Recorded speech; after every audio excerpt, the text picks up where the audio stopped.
Roadshow. That's what the trade guider folks called it. As you know, this is the material that I presented in Malaysia, Singapore, and Australia. And also some of it was presented in Chicago and London earlier in the year. So we're going to finish up tonight, or this afternoon here. It's Sunday on the East Coast of the United States for me, but it's people from all over the world. It's Monday in some places, and certainly different times than 4 o'clock in the afternoon, which is what it is for me.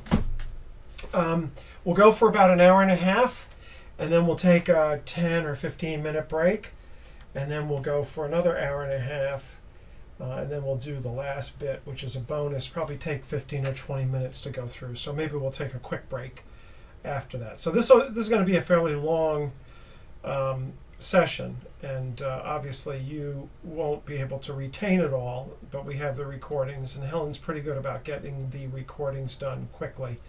So she'll have them done. Her computer is out at the moment, and it should be back online tomorrow, so that we may not get it up until Tuesday, but it should be up by then.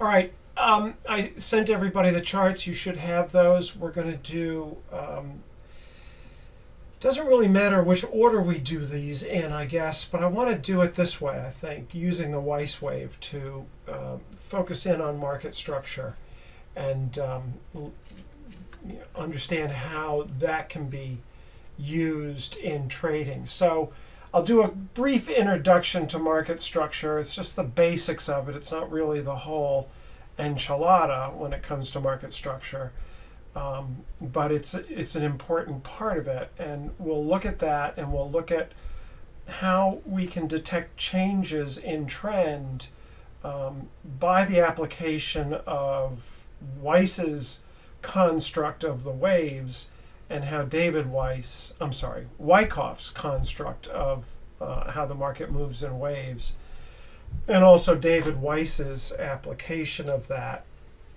actually the application of the day trading chart, which Wyckoff used. It was kind of like a point and figure with volume, which is not possible really to do today in today's markets because of the huge amounts of volume that we have. But David figured out that he could do a wave chart and the volume, and it's basically the same thing as a day trading chart, which is quite nice. So we'll look at that, and then I'm going to show you, we're going to go through a week in the Aussie dollar. You'll see down moves, you'll see sideways moves, and you'll see up moves all throughout that week. Downtrend, trading range, and uptrend. And you'll see how we can use the Weis wave, excuse me, not just to understand the market structure on an intraday basis, but also how we can use it to trade. It's a very useful tool. And what you'll see too is things that we talked about in the last session. We'll look at certain bars as we go through this and look at how to read those bars. And also the 4 trade setups that we saw. You'll see these trade setups repeated over and over and over again. And by the way, this week that I took in the Aussie dollar was, I think, the week before I went to Singapore. I just picked it out and just started working with it, and just looked at it, and it's typical of a week in the Aussie dollar. It's not anything strange here. It wasn't cherry picked or hand picked out to even illustrate this. It just, you can pick almost any week in any market and see these same principles over and over and over again. So market structure, here's sort of kind of the basics, and this comes out of the Stock Market Institute, the Wyckoff Stock Market Institute. It's pretty basic. In there, I think they call it Unit 3 text. Yeah, Unit 3 text. And the idea is this, that the market moves back and forth between accumulation and distribution. And accumulation just basically means buying. That people are accumulating or buying in a trading range. And then distribution, of course, means selling. And they are selling and selling short in a trading range. And we'll look at how those play out. Once buying has been sufficient in the for the professional side of the market, if you will, because they're the ones who are buying in an accumulation area, and they're the ones who are selling heavily in a distribution area. So once they have acquired their line of stock or their line of contracts, if you will, their inventory, then and typically in the traditional Wyckoff method or analysis, the accumulation would occur, and it was designed to sometimes take out, sometimes it would take a few months to do, other times it would take even a few years to do, but it was designed to take out what was called the floating supply, or what is called the floating supply in the market. In other words, the fund or the operator in the market would corner that stock, corner the market in that stock by taking out all the floating supply. What's the floating supply? It's the supply of stock that's more or less actively traded. In other words, there's a lot of stock that's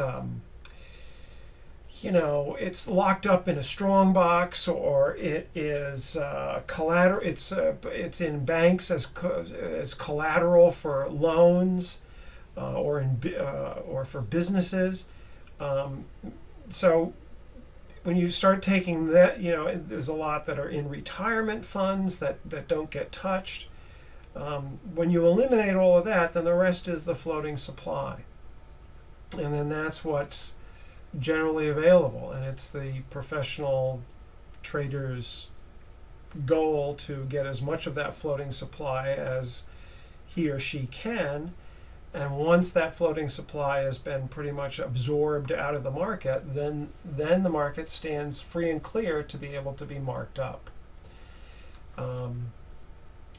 What they want to do is encourage people to sell down here in the accumulation areas, and they want to encourage them to buy in the distribution areas. Let me say that again. They want to encourage the public who have this floating supply to sell out in the accumulation area, so scare them out, or make the market so dull in a trading range that they give up interest in the stock and they just let it go.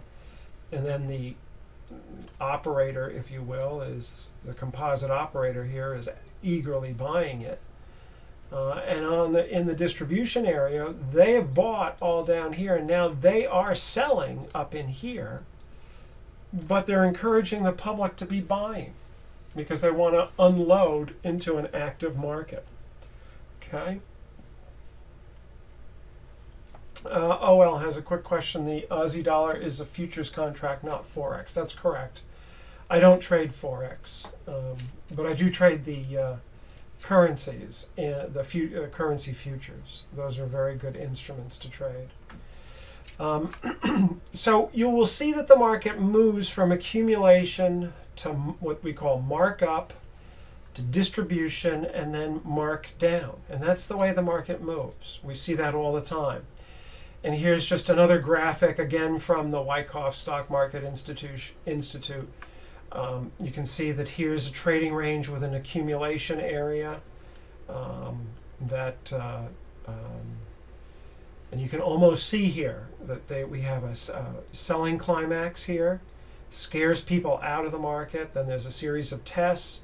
There might be a shakeout or a spring here that occurs, a test of that, and then a jump across the creek, right? And then a back up to the edge of the creek.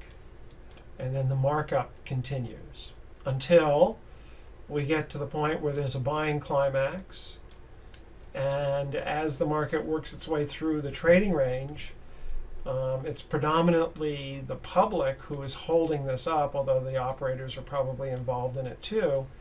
But every time the price gets pushed up, the operators are selling out here and selling out, and then probably selling short and selling short. In other words, selling out their holdings that they bought down here, and they're selling out on the climax and all through here. And then as the trading range, the distribution range gets more mature, they're now actively selling short the market. They're taking a net short position.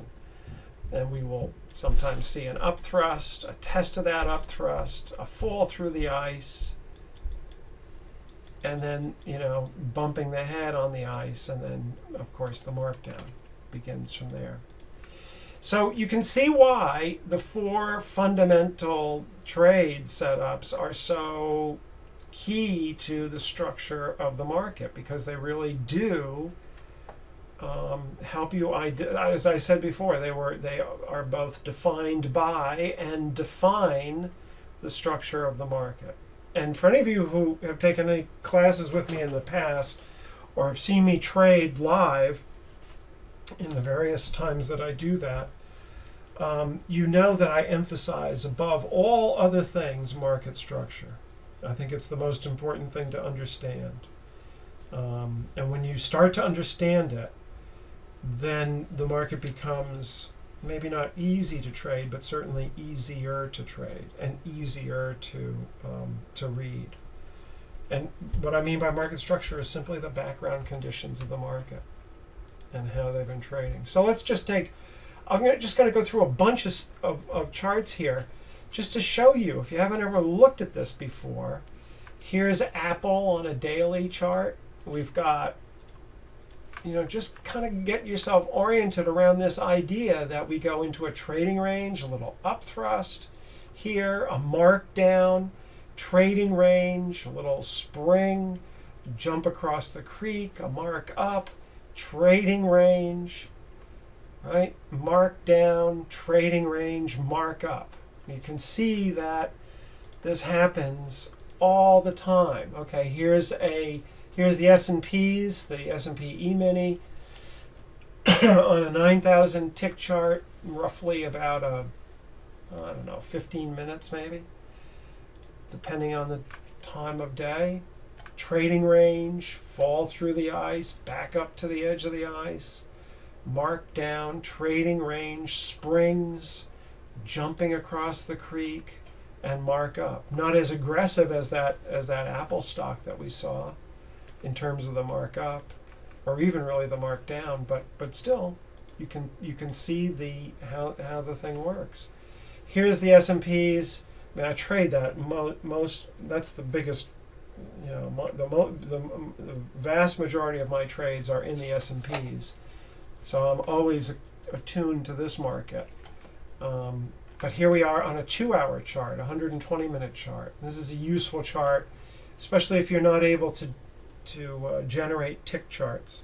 This and a 240-minute chart are very useful. And a 240 is a 4-hour chart. But you can see trading range, accumulation, markup, trading range, distribution, markdown, trading range, accumulation, markup. It's on and on it goes. Here's Goldman Sachs on a weekly basis. One of my favorite charts to help people understand or teach people about structure a little bit. This is the end of 2007, the beginning of the 2008 markdown. If you remember, Goldman Sachs was probably the leading stock, or one of the leaders anyway. Today it's Apple and Google and Amazon, but at that point it was Goldman Sachs, the financials, and it had on a weekly basis an upthrust here. Right, we're in this kind of trading range. We have a little trading range here on the daily. We mark down. We go into another trading range, another upthrust in here, mark down. You can see that distribution occurring just through the idea of market structure. Here's the S&Ps again, this time on a 10-minute chart. And these are different days and time periods and stuff, not all the same. But you've got that sideways movement, that trading range, the mark down, sideways movement, mark up, sideways movement, mark down, sideways movement, mark up. You get the idea? Here we are. This is Caterpillar, a big industrial stock. On a weekly basis, big trading range, mark down, big trading range, mark up, trading range reaccumulation. We won't really talk about that today, but that certainly can happen. Mark up, trading range, mark down, trading range, mark up. Even within a bigger trading range, which I think this is probably going to show us, we will see this kind of activity in here. Okay, any questions about that? This idea of market structure. And one way to think about this too is that it's a transfer of stock from weak hands to strong hands. Who's buying down in here? Especially after this kind of a move occurs. It's going to be the larger players in the market because they view, $35, $30, maybe $25. I don't know what the low of this was, but they view this price as pretty inexpensive at that time. And so they would almost be thinking, another way to think about this is that it's not only just a transfer of stock or contracts, but it's also a transfer of risk. In other words, here at this point in time, $80 was too risky. It was too risky to hold this because price was so high. Down here at $30 or $35, whatever this price is, it's too risky not to own this stock or buy this stock because otherwise, you're not going to make money. And so they start to accumulate it in here. And then it gets marked up, and now at 100, 110, this that was bought here is being sold out in here. And, excuse me, and it's too risky to be holding this stock at $100, $110. So that transfer is made. And of course, it's as I said before, they're encouraging buying up here, and you can bet that when a stock hits $100, it's on the financial pages, it's in the news, and people notice that, and then they say, oh boy. And they might be saying it's a breakout from the 2008 highs, right? At $100 a share. That's going to get people excited, and they're buying. And notice what happens. Look at that big pullback in here on big volume. That's selling into the buying. And it doesn't happen all overnight. I mean, just take a look at this, how the selling occurs here, and you would think, boy, this is not, you wouldn't expect people to be coming back into the market when it's fallen. But actually, people will think that $70, $80, that's cheap because it was up at 110 just a couple of weeks ago or a month ago. Let's buy it and see if it'll go back up. People do that all the time. It's amazing. When I was working in the hospitals originally, when I just started to get interested in trading the markets, and this was back in 1999 and 2000, and at that time it was the dot-com bubble going on, and I was reading the how bubbles work and how how buying climaxes work, and they would say that people would just be euphoric and everybody would be participating in the stock market. And for any of you who were trading at the time, here in New York City, for example, sometimes you couldn't get a taxi cab, because the cab drivers had their laptops and they were parked where they had Wi-Fi and they were trading. Cab drivers trading, and nurses were trading, and doctors were trading and stuff, so on. And I remember that, there was a big downdraft in, I think it was maybe March of 2000 or so. and I walked into a room, and there were a bunch of nurses and aides there. Medical staff was there. And they were all talking about how they were going to buy. Microsoft was a bargain because it had fallen, I don't know, 20, 30 points. And they all wanted to buy it at that point because they all thought that it was going to continue to go higher. One nurse said, Microsoft, he was a male nurse, a nice guy too, but he said, Microsoft is going to put my kids through college. He was convinced of that. Okay, what is a tick chart? Okay, what is a tick chart? Let's go find one here.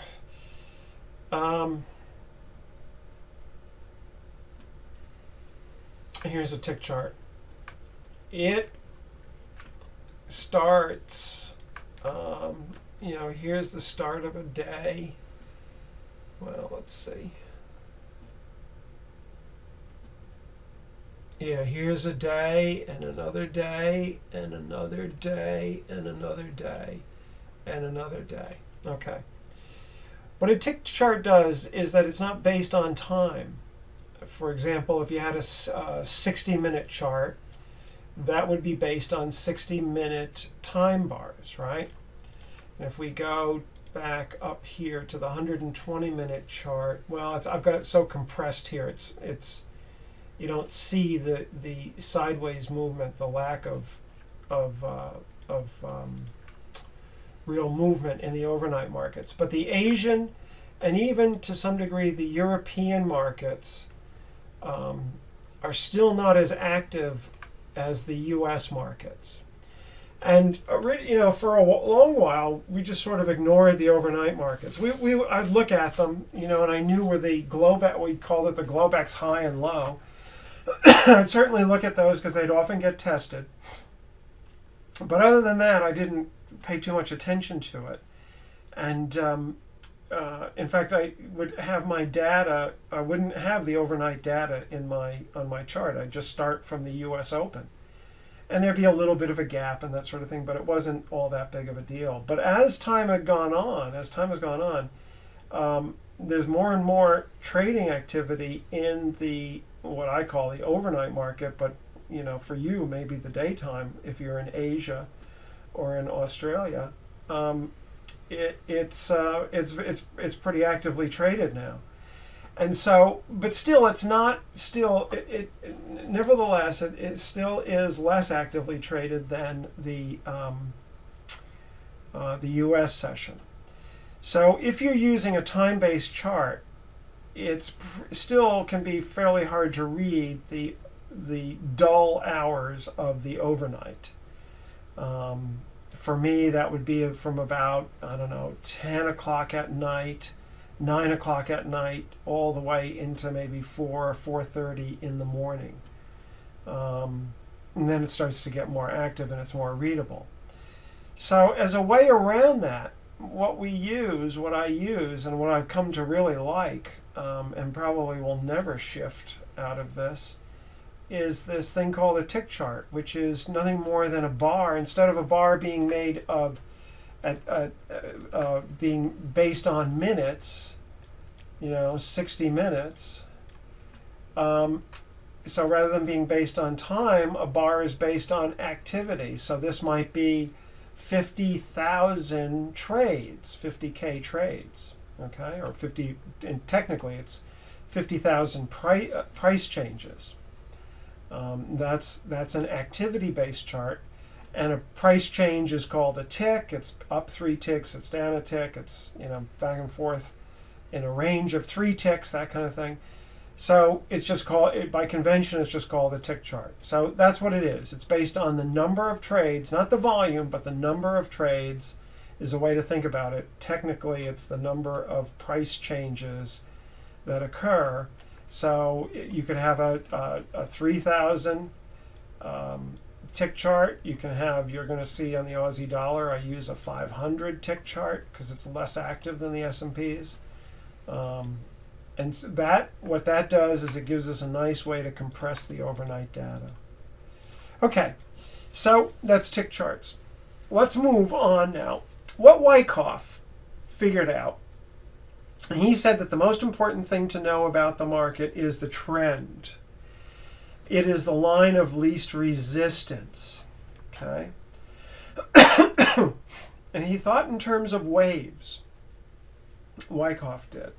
So in a downtrend, the line of least resistance is going to be, we're going to see that those waves down be larger than the waves that go up, right? The waves down, if it's the line of least resistance, it's going to travel the farthest in terms of price distance, and it's going to spend more time going down than it is going up in a downtrend. Makes sense, right?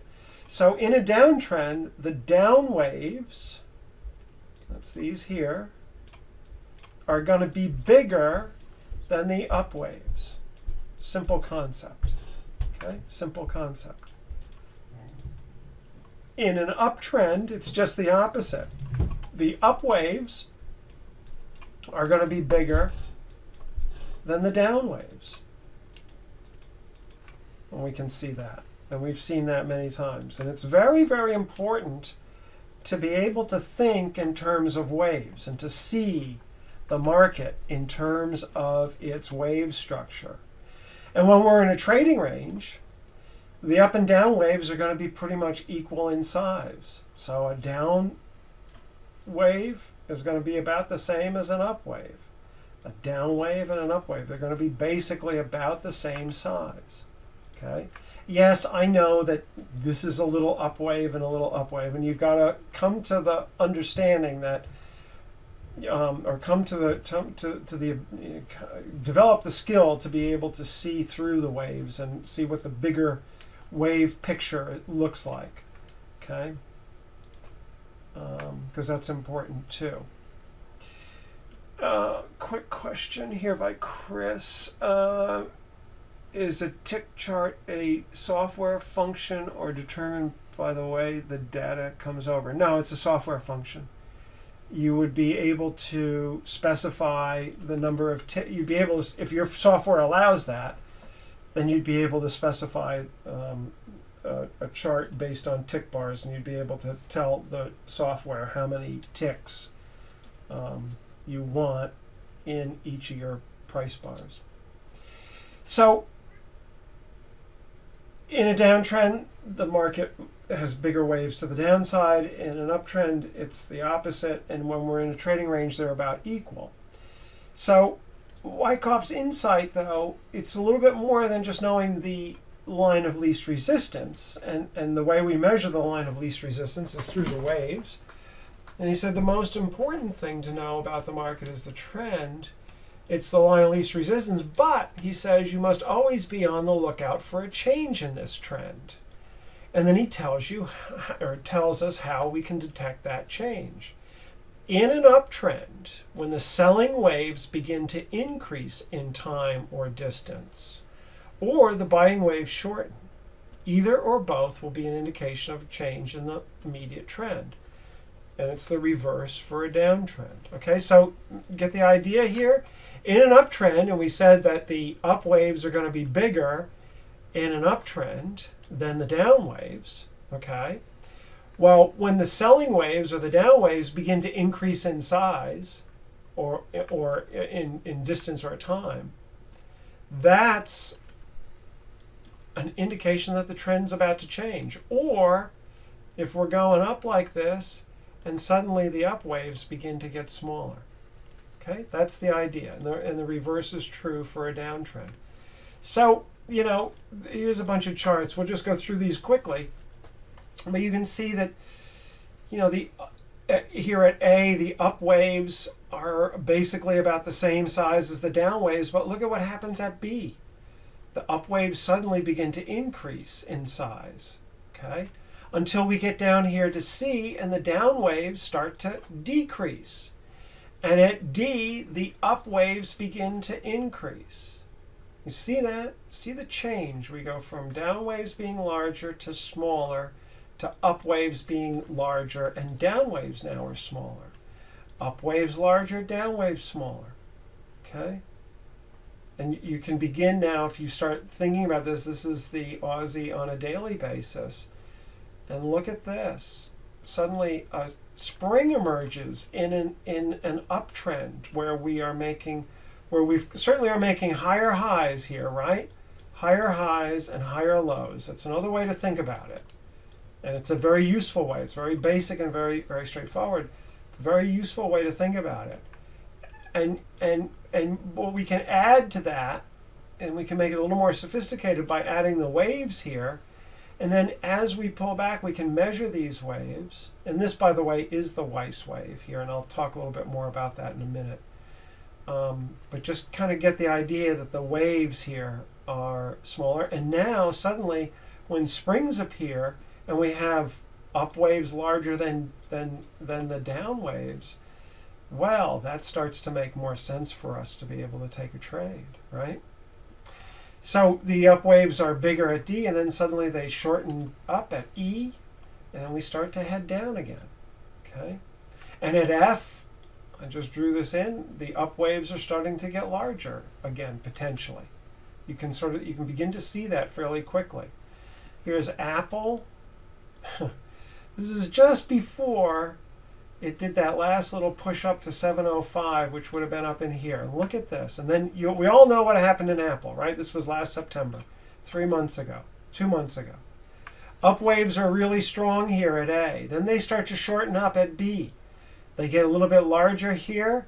Then at D, they start to increase again. At C, the down waves get larger. Then at D, the up waves start to increase. And we're moving up.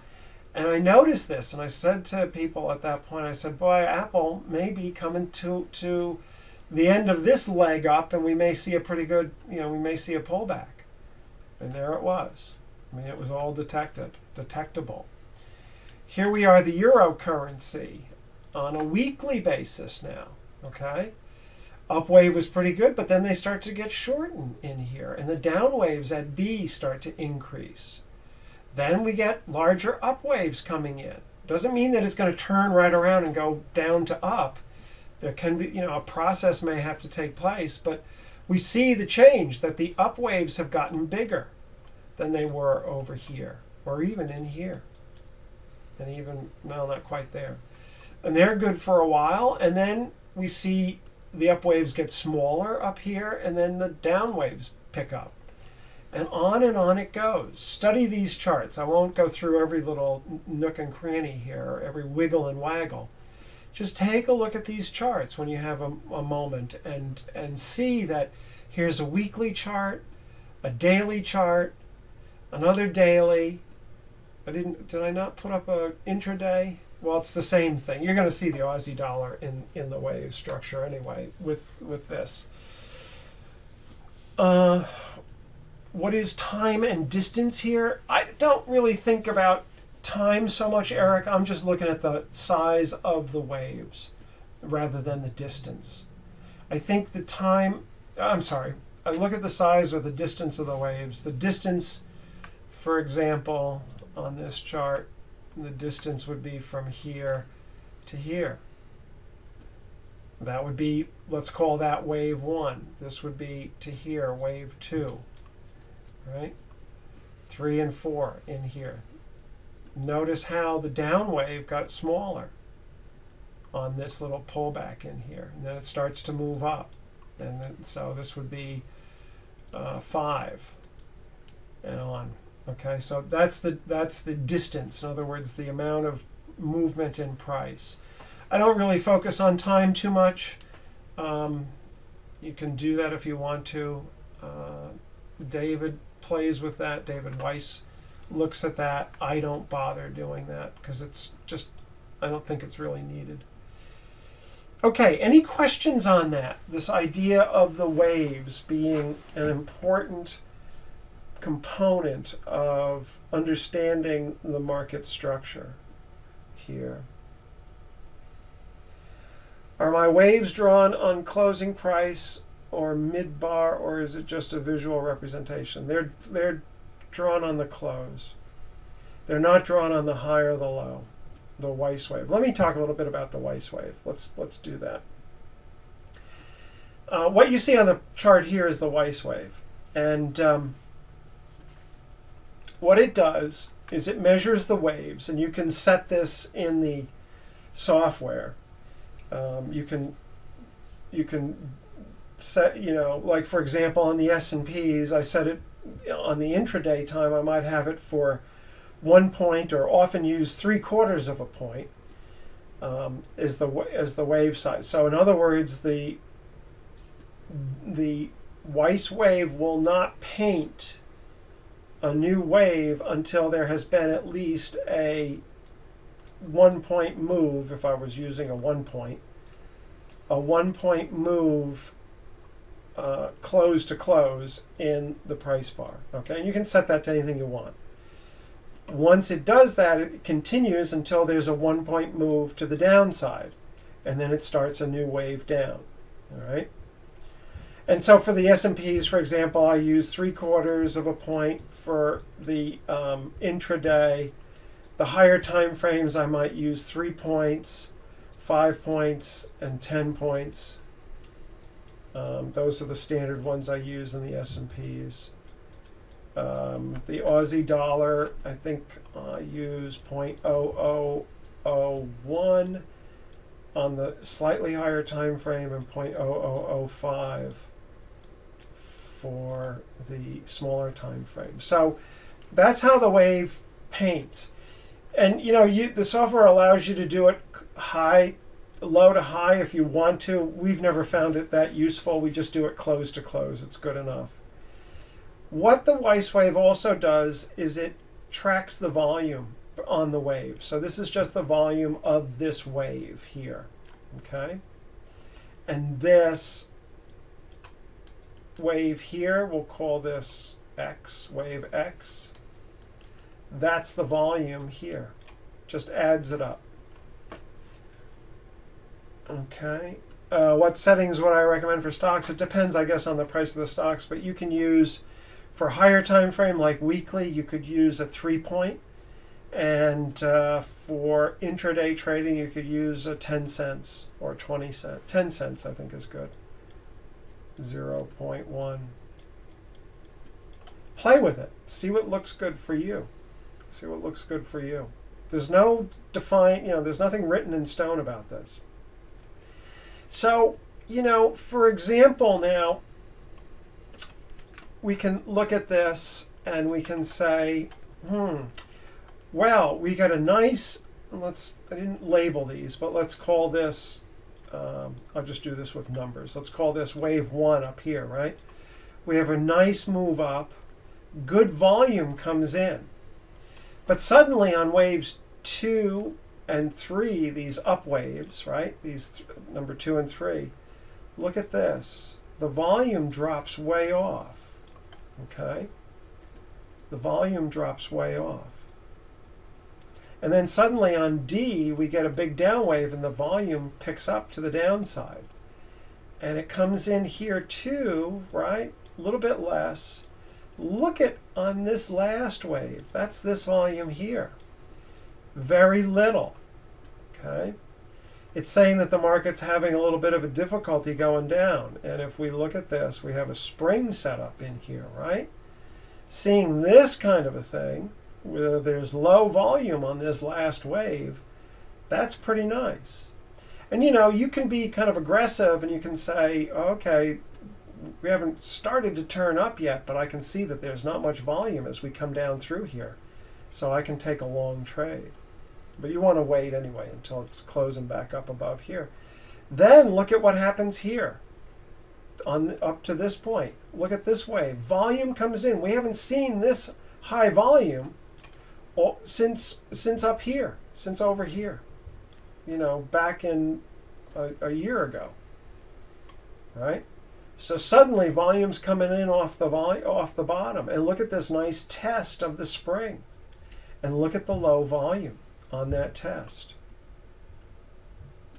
And in fact, the last little wave down, minuscule volume. And we rally up again. Bang! We get good volume coming in. Demand is overcoming supply here. We pull back, very light volume. And we push up, lots of volume here. but suddenly the market dies. And then we start pulling down in larger waves, and the volume starts to come in a little bit bigger here. Okay, we'll see that a lot as we go forward. So it is a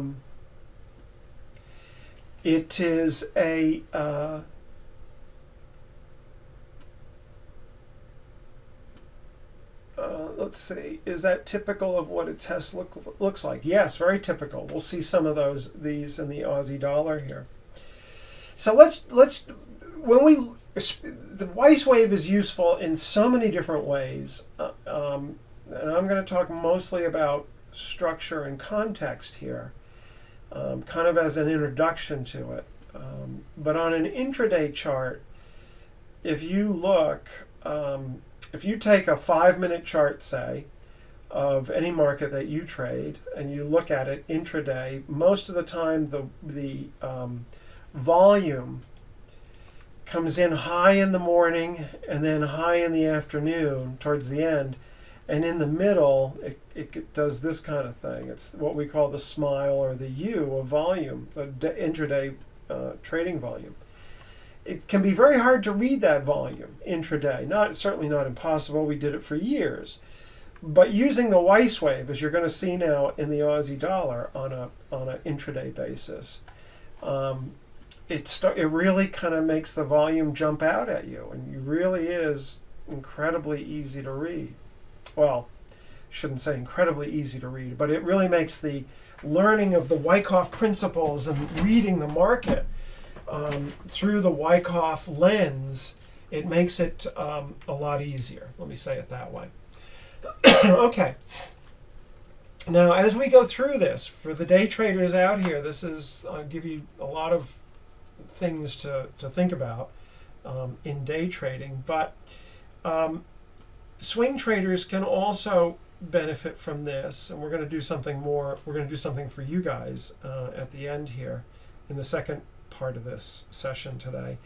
But the same ideas hold here. You'll notice that I'm very interested in yesterday's high and low and the 2-day high and low, whatever is, for example, here on this chart. We're going to look at this day's trading. This is the most current day here. And the days end with, you can see that they're marked here. And that's the exchange when they end the trading day. So here's day 1, day 2, and day 3, the current day. So if we think about this is the current day, then this is yesterday, and then this is 2 days ago. Okay, 2 days ago. So what I'm interested in is yesterday's high, which is here. Somewhat yesterday's low, but I'm really interested in that 2-day low because it's lower than yesterday's low, right? And here's the 2-day high, but I'm not really interested in that because yesterday's high is higher. So what I'm concerned about is what's the trading going to be like around yesterday's high, yesterday's low if we didn't have, I'd be interested in yesterday's low if we didn't have trading a little bit lower that was still that was a swing low here. This market had gone up like this and came down and made that low. So I'm interested in the 2-day low and yesterday's high. Okay. And for swing traders, you want to be aware of last week's low and last week's high, or the monthly low and the monthly high, depending on your time horizon. Okay. And if you're a big position trader, holding things for years or 6 months to a year or more, 2 years, 3 years, 4 years, you want to be aware of quarterly and weekly highs and lows and where they line up. Okay. So what I'm going to show you here is basically how I trade on the intraday, and then later how I would trade on a swing basis, applying the Wyckoff method. And there'll be a lot of nice little pieces here to be able to see. But here's the naked chart, just price bars here.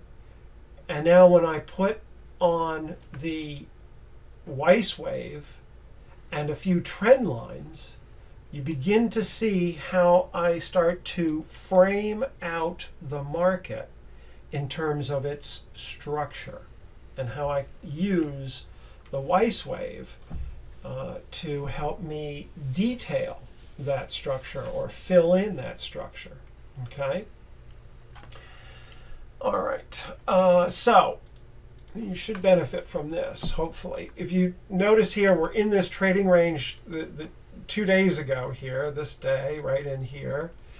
You can see that there was not a lot of activity, right? The volume was relatively compressed compared to the other days that we have on the chart.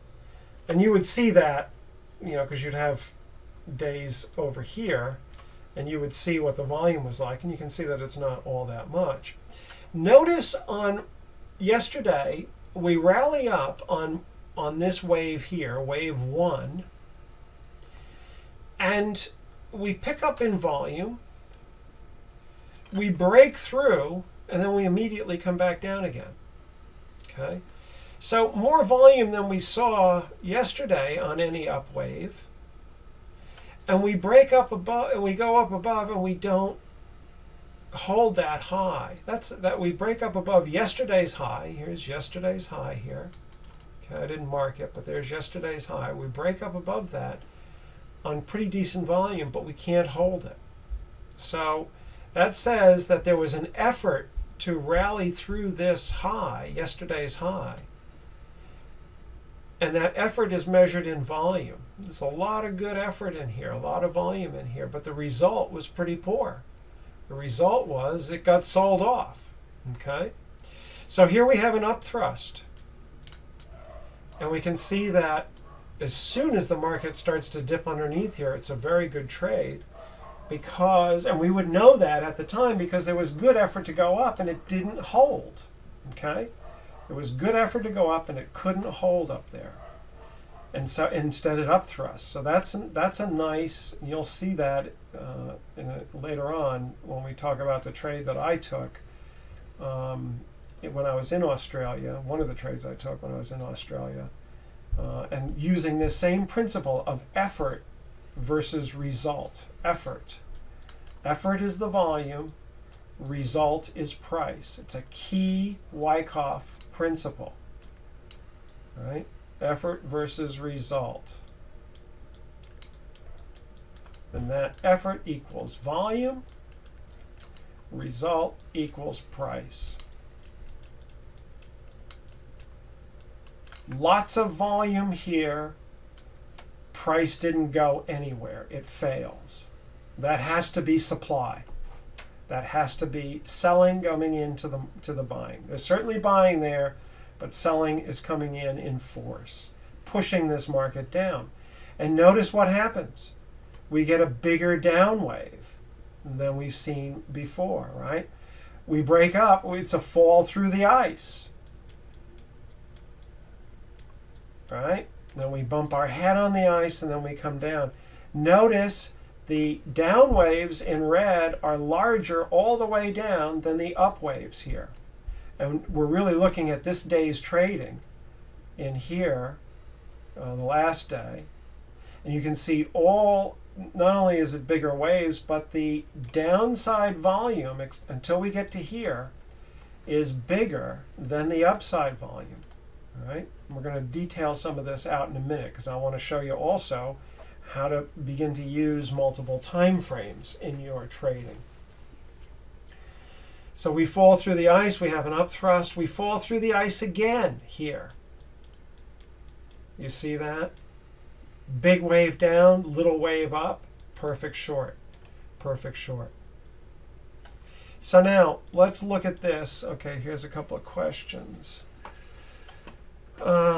Let's see. Given that there was an increase in volume on the up wave to take out yesterday's high, would you take the short on the failure below yesterday's high, or given the increase in volume, would you want to see that tested?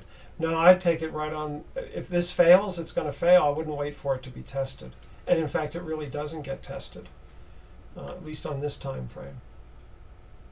So I'd be, I'd notice that immediately and say that that's That's just supply, a heavy amount of supply when I see that.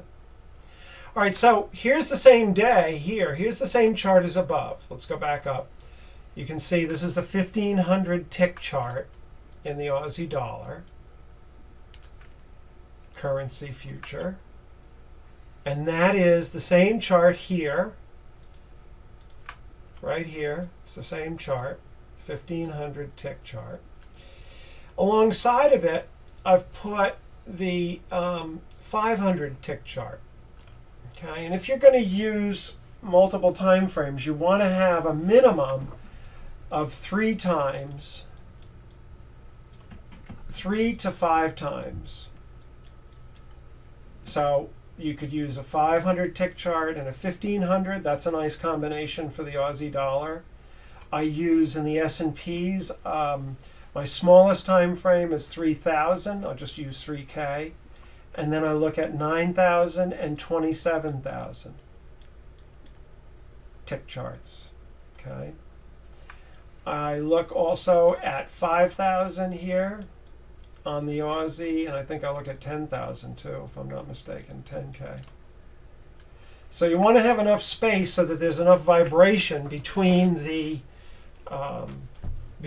time frames for yourself to be able to make it meaningful. All right.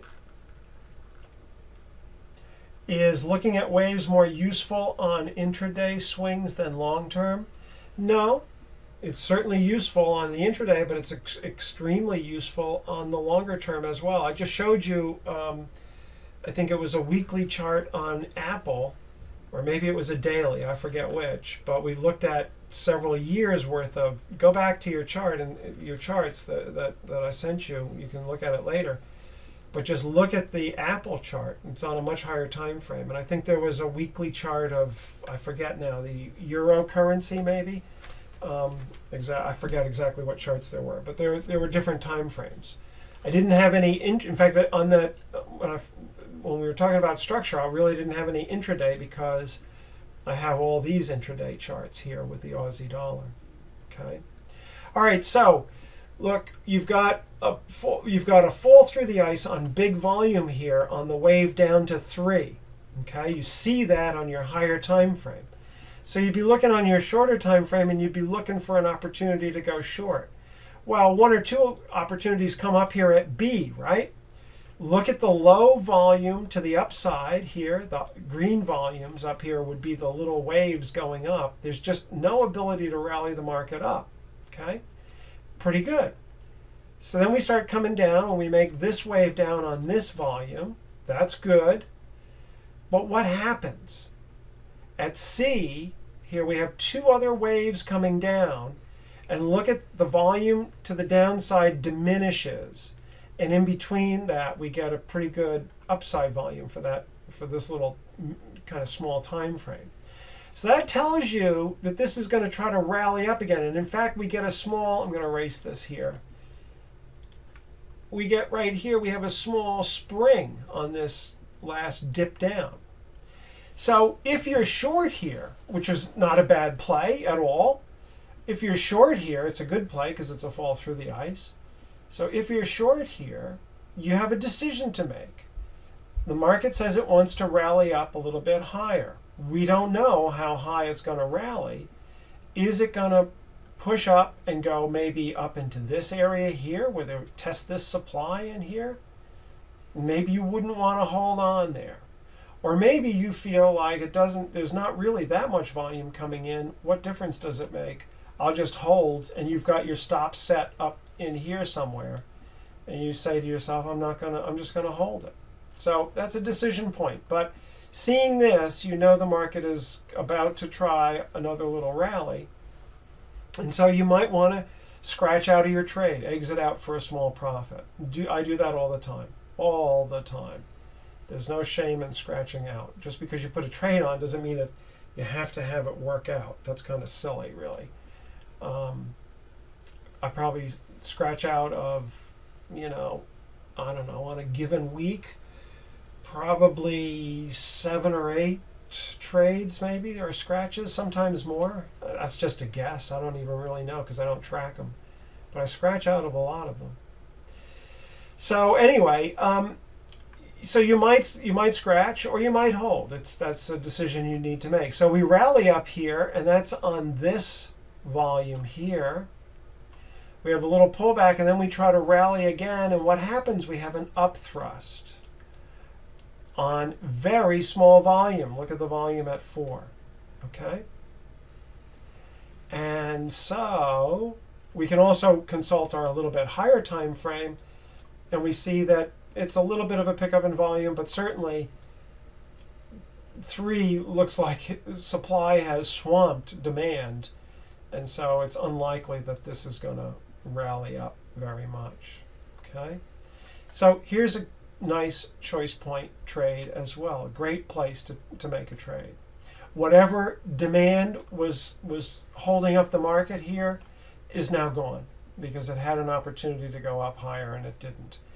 And I don't know if you can see this or not, but there's a little test of the upthrust on that bar there. I'll just put upthrust test in here.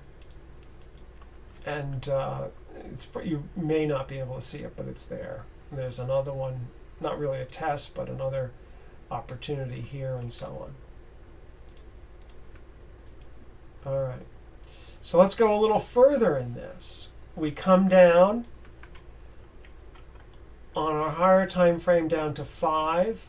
Volume picks up over the last up wave. The down waves are larger than the up wave, right? So what are we looking for? We're looking for, we've just fallen through the ice again, if we consider this to be a little trading range in here, which it was.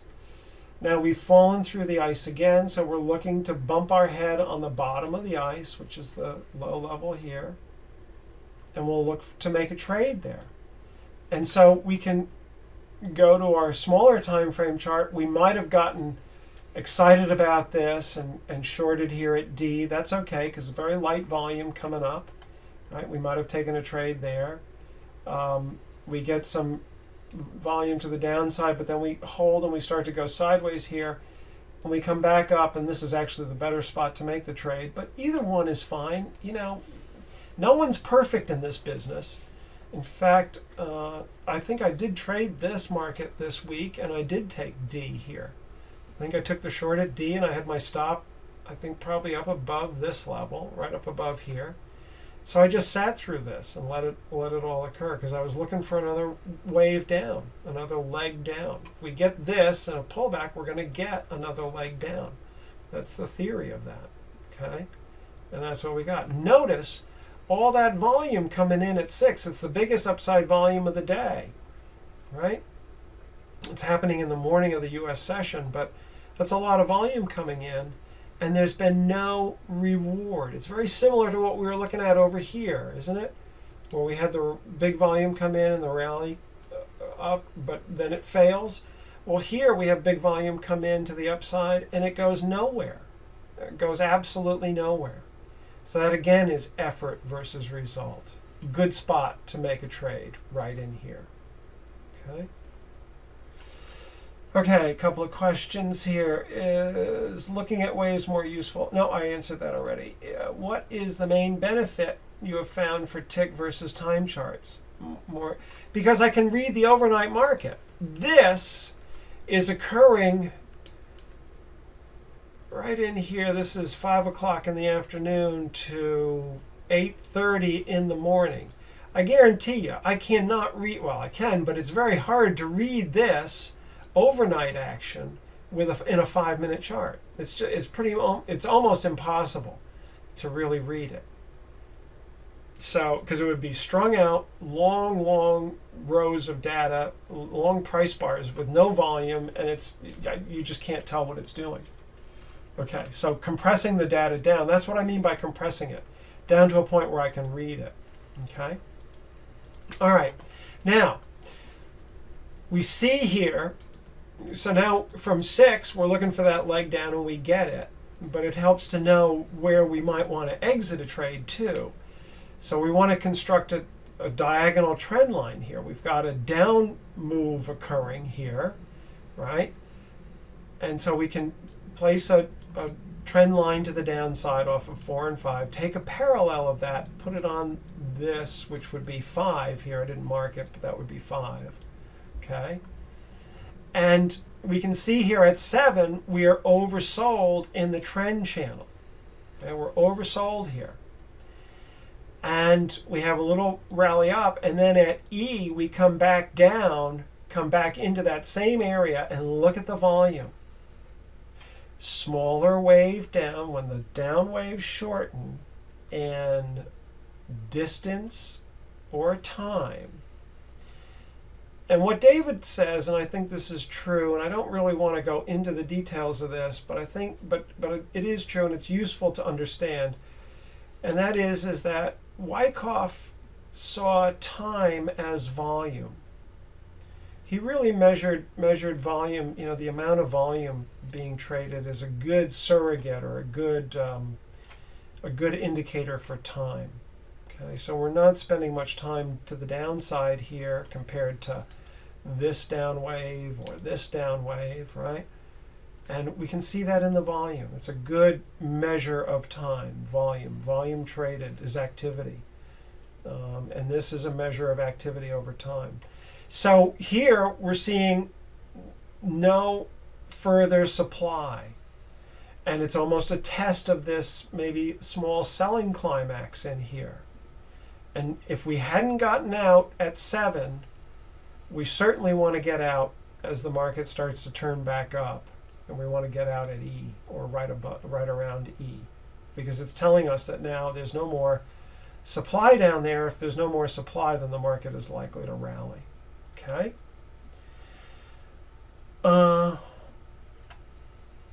Tong says at D, let me erase here. At D, I might not short because there's a potential spring. Sure, except that we have just broken down below this big trading range here. Okay? We've just broken down below a 2-day trading range. And if we've done that, Tong, very unlikely that we're going to spring. Very unlikely that we're going to spring here. Okay? So just something to keep in mind. And that's understanding the larger structure. Why do I say that? Because remember I said distribution area, people would sell in here, the larger interest would sell, and they did. And now they want to mark it down and cover someplace lower. They don't want to cover, they don't want to do all this work in here to just get this kind of move out of it. They're looking for something bigger. Okay? It's another way to think about it. But a good comment, good question. Is there an example of a chart in both time tick over the same overall period? Not on, Chris, you'll have to do that one for yourself. I'll put that one back on you. You can study it and see how they interrelate or not, or what one tells you that the other one doesn't. But I don't have those charts, and I don't have the software up at the moment, and I don't want to be constructing charts in the middle of a presentation. It's not easy to exit at E until the market turns up. That's right. That's right, Eric. But remember, we are on here. This is on a 0.0005. Okay, close to close. So on this bar here, this first bar after the low of E, you would know that the market is now turning up, and you would know what that volume is. So it doesn't bring you out right at the bottom tick, but it does close enough for our work, for sure. I mean, that's good enough. That's good enough. And look, you're reading this price bar in here. That's climactic action. And look at the price bars over here. Look at how you've got buying coming in on this bar and buying coming in on this bar. This is E, this second bar here. That's E, right? That's the E bar. As it comes down, it's 2 bars here for E. So if this is 1,500 ticks, there are 6 bars here, and if you count these, 1, 2, 3, 4, 5, 6, E is out right in here. So you've got time to, you'd see it. You would definitely see it. But you need to train yourself and you need to practice it a little bit to be able to see that kind of a thing. Okay. Good, Tom. Glad you got that. Spring does not work well in a downtrend, says Ivan. That's absolutely right.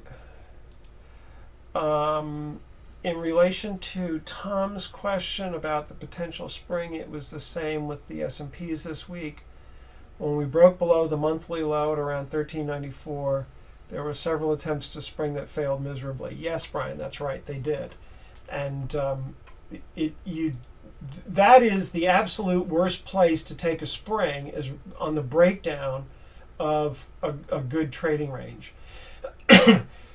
So if you remember on the spring chart, on the spring and up thrust and fall through on the 4 trade setup segment, I went through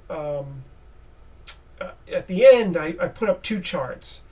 They were both tick charts. One was of the S&Ps and the other was of the Aussie dollar, and they were just springs and up thrusts on them. And I said, if you did nothing but trade springs or up thrusts, you could make a living at that, as David Weiss always says, and he's absolutely right.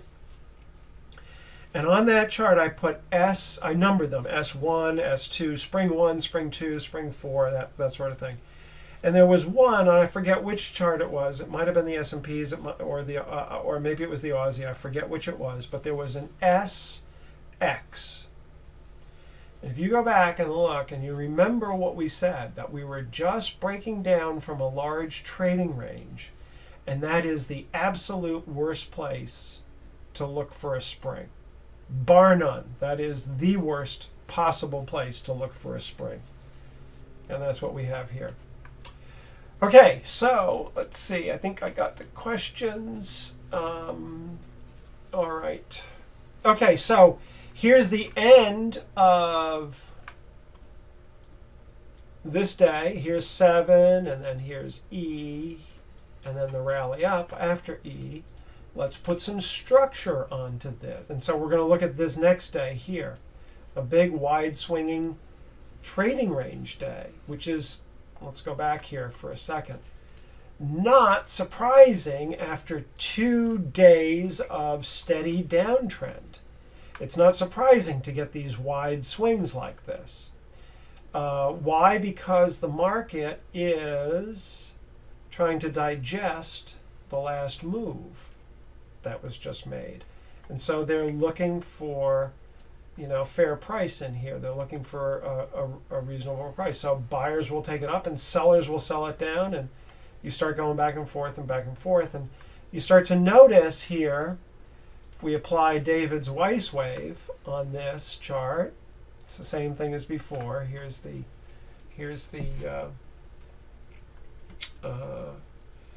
Weiss wave applied. We can see that the waves are equal here.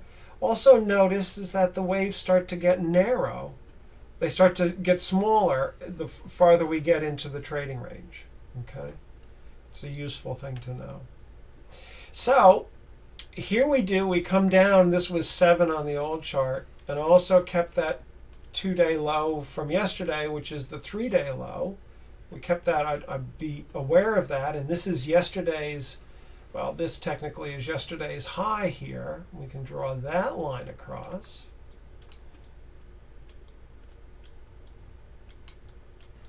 Yesterday's high. So you could have that line on your chart, but I'd be most interested in that 3-day low still. So what happens? Look at the light volume in here on the move back down. This is one of the ways that the tick chart is so valuable and the Weiss wave is so valuable compared to a regular time-based chart. And if we can see that wave coming down here on the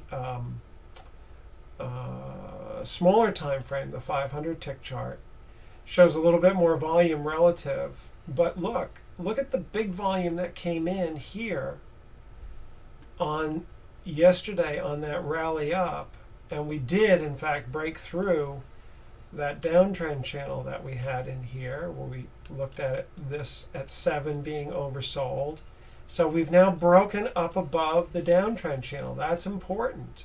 It means that buyers were able, before, the up waves were small. The up wave here, the up wave here. But now suddenly the up waves have gotten bigger, and not only have they gotten bigger, they've been able to break the downtrend line, the downtrend channel. That's important. So now we come back and test.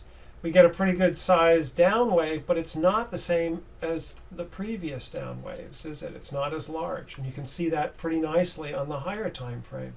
That's this wave here that we're talking about to 1. It's smaller than this and this.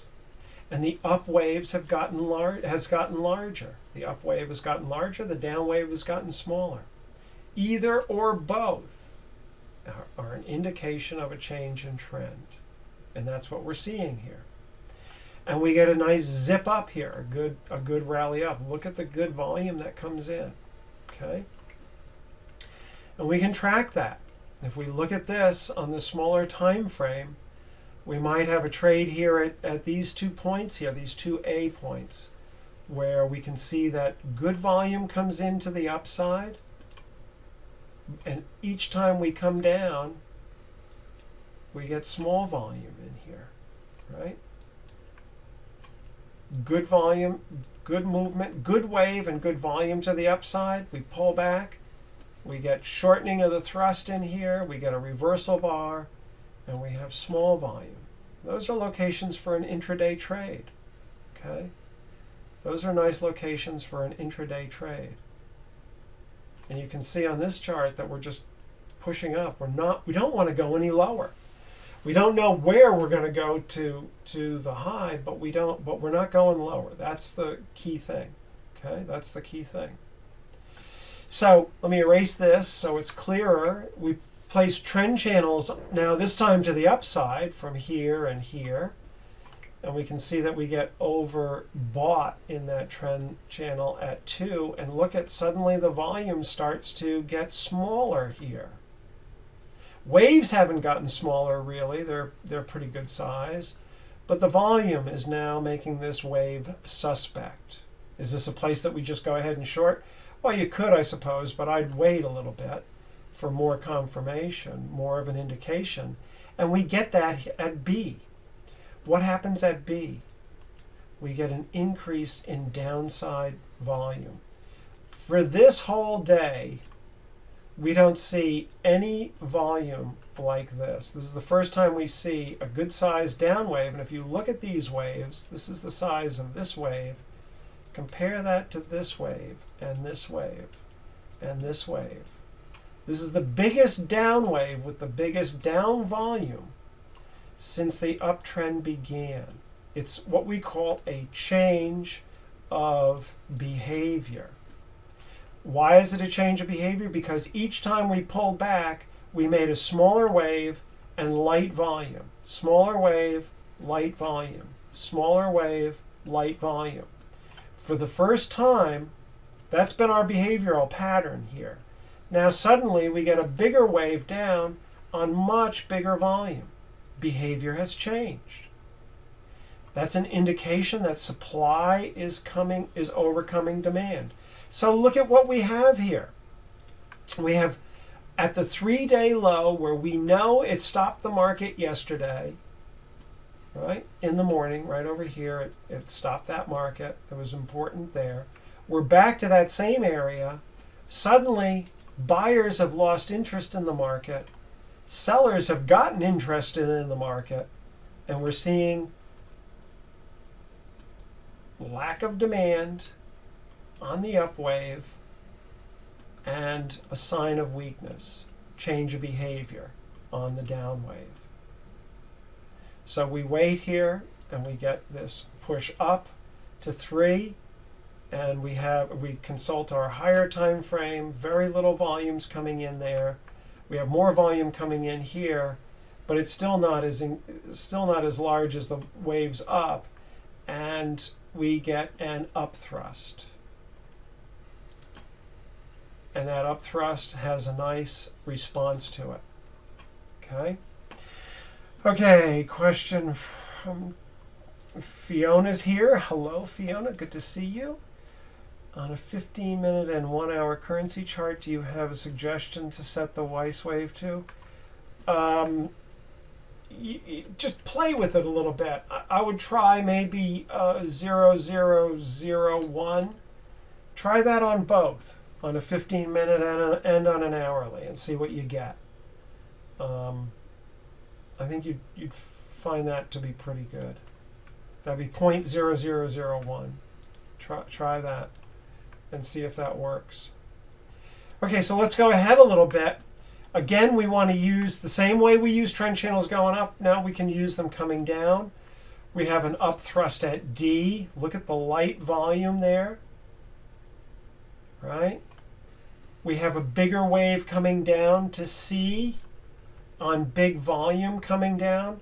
So the change of behavior that we saw at D, up thrust at 3, now has a good result. We see good effort coming down on C, high volume, and we have a good result because the down wave is now larger. And that runs from this point to about this point. Okay? Then we get an up thrust at D. We're looking now for short opportunities, right? And we start to get oversold in the trend channel at E, and we're not getting all that much volume there. So it might be a spot where we think about taking the trade off. It happens to go a little bit lower down to F, but again, we don't get much volume, and the market tries to rally up, and then it comes down here at G. It's kind of probably hard to see this, but there is just no volume there. None whatsoever, and we are all the way down at the bottom edge of the trend channel. So if we hadn't gotten out of shorts at that point, it's the same as we saw over here at E. It's the same concept, isn't it? This would be 7, which is here, and this would be E. You see these things, they come in different flavors. They you know, it's a little bit different look, but it's the same principles operating. And this is a test of that, and it's telling us if we haven't gotten out yet because of that volume, we better get out now. Or we're subject to getting whipsawed, and wham, look at what happens. We get that market moves. The bar at D, how would I enter? Just as it's coming down through, would look to enter that trade there, just as it's coming down through here, because this is pretty weak in here. The wave B could be holding gains. No, I don't. Holding gains would be going sideways. We'd be going sideways here. We pull back. This is the biggest down wave that we saw on the up wave here on this time frame. So I wouldn't think it would be holding gains, and we're not pushing up through a known resistance level really. I mean, we haven't seen a lot of accumulation down here. It wouldn't make sense for it to try to hold gains in here at this point. We're just coming off of 2 days of downside momentum. So the odds favor further downside. We just want to wait for the market to get exhausted to the upside. So we would then look at at 6 we see a test over here. We haven't talked about this as a really trade setup. Some of you might have that in your repertoire, but you can see that the up wave now has clearly gotten larger, and we've gotten the biggest upside volume here on 5, and the down waves get smaller and the volume dries up. So here would be an opportunity to take a trade in here. You'd like to have it spring, but that doesn't give you that option in here. There are other things going on in the chart. If you extended this line out, you can see that we have traded. We're going to talk about this a little bit later in the next segment. There's been a lot of trading around this 1.03 level, or 1.0 whatever this is, 1.029. There's been a lot of trading around this, and that would give you a little more confidence to be able to go in here. But we rally up to 7 and we get an up thrust here, and we certainly get good volume coming in, but we are at resistance. We have a trend channel here. We're having difficulty getting up there, and we get that up thrust. You could take a trade here if you wanted to, but you might have done so well during all of this, you said the heck with it, I'm not going to do any more trading today. Well, that's possible.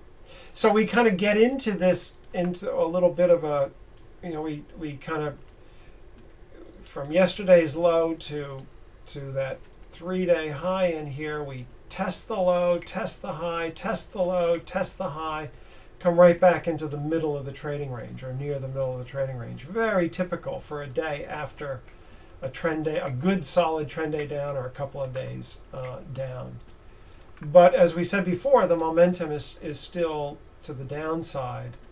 And this, I guess, must have been Labor Day. And I put this in. There wasn't much trading. As you can see, the volume is pretty light here. But again, the 2-day low now, this is where we had that, where 7 and E were back here. So now it's 2 days ago, so we call it the 2-day low. And I'd be having the 2-day high in here as well, or yesterday's high, but it's not on this chart because we don't need it. We fall down through this ice, and at 2 we come back up. Look at the light volume, and bump our head, but we never really get much momentum to the downside, do we? And I think it's mainly because this is just a really small day in the market. I think this is just a half a day, September 3rd. My guess is this is Labor Day, which is a big holiday here in the US. But again, if you were trading this around here at 2 and it does a little up thrust, if we drew a line here, we have an up thrust here, but you can just take this trade when you see this kind of wave down and then this kind of wave up, and we get on this little small up wave here at 2, we get no volume coming in. And then we come down and look at 3 here. There was effort to go down. We see that in the volume. No real result. Not that we would take a trade here. I think this was a holiday, but just to see it, even on a holiday, you can see this kind of stuff. Okay. And so, yeah, there we go. We rally up. I forgot what this looked like, but here's again, yesterday's. We look at the higher time frame first. We've got yesterday's low. This is where we saw the effort to go down right here on the smaller time frame without much result. Now we get a spring, and it takes us back up to the ice level. And you can see pretty clearly that, again, down here to 1 on the smaller time frame, a lot of effort to go down, not much result. We spring it. There's a test of the spring, a nice test of the spring, and it rallies back up to here. And then it just kind of goes sideways for the rest of the day. I don't even think I looked at that all that much. No, didn't really look at that all that much. Okay. So let me just pause here. Is this helpful? Are you guys getting stuff out of this?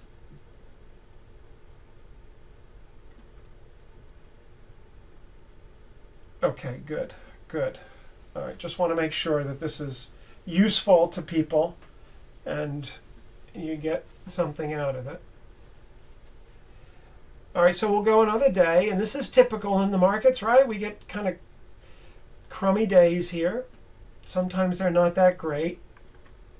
Again, we look at yesterday's low, yesterday's high, but yesterday's high is not really relevant. We break down, we come back up, we bump our head. We get good volume now this time, and very light volume coming in here. So we have a good opportunity to make a trade here. But typically this downside momentum is drying up, and we can see that. But I'm just going day to day to kind of, I mean, you'd want to be looking at the daily chart as well with this and a higher time frame than the 1500. But I just wanted to go through day to day with this to show you how you can make trading decisions based off of the Weiss wave and based off of the 4 basic trades that we talked about the other day. And you can see that, over a few days you get some nice trades consistently over and over again. So here we are with the 500 tick and the 1500 tick charts.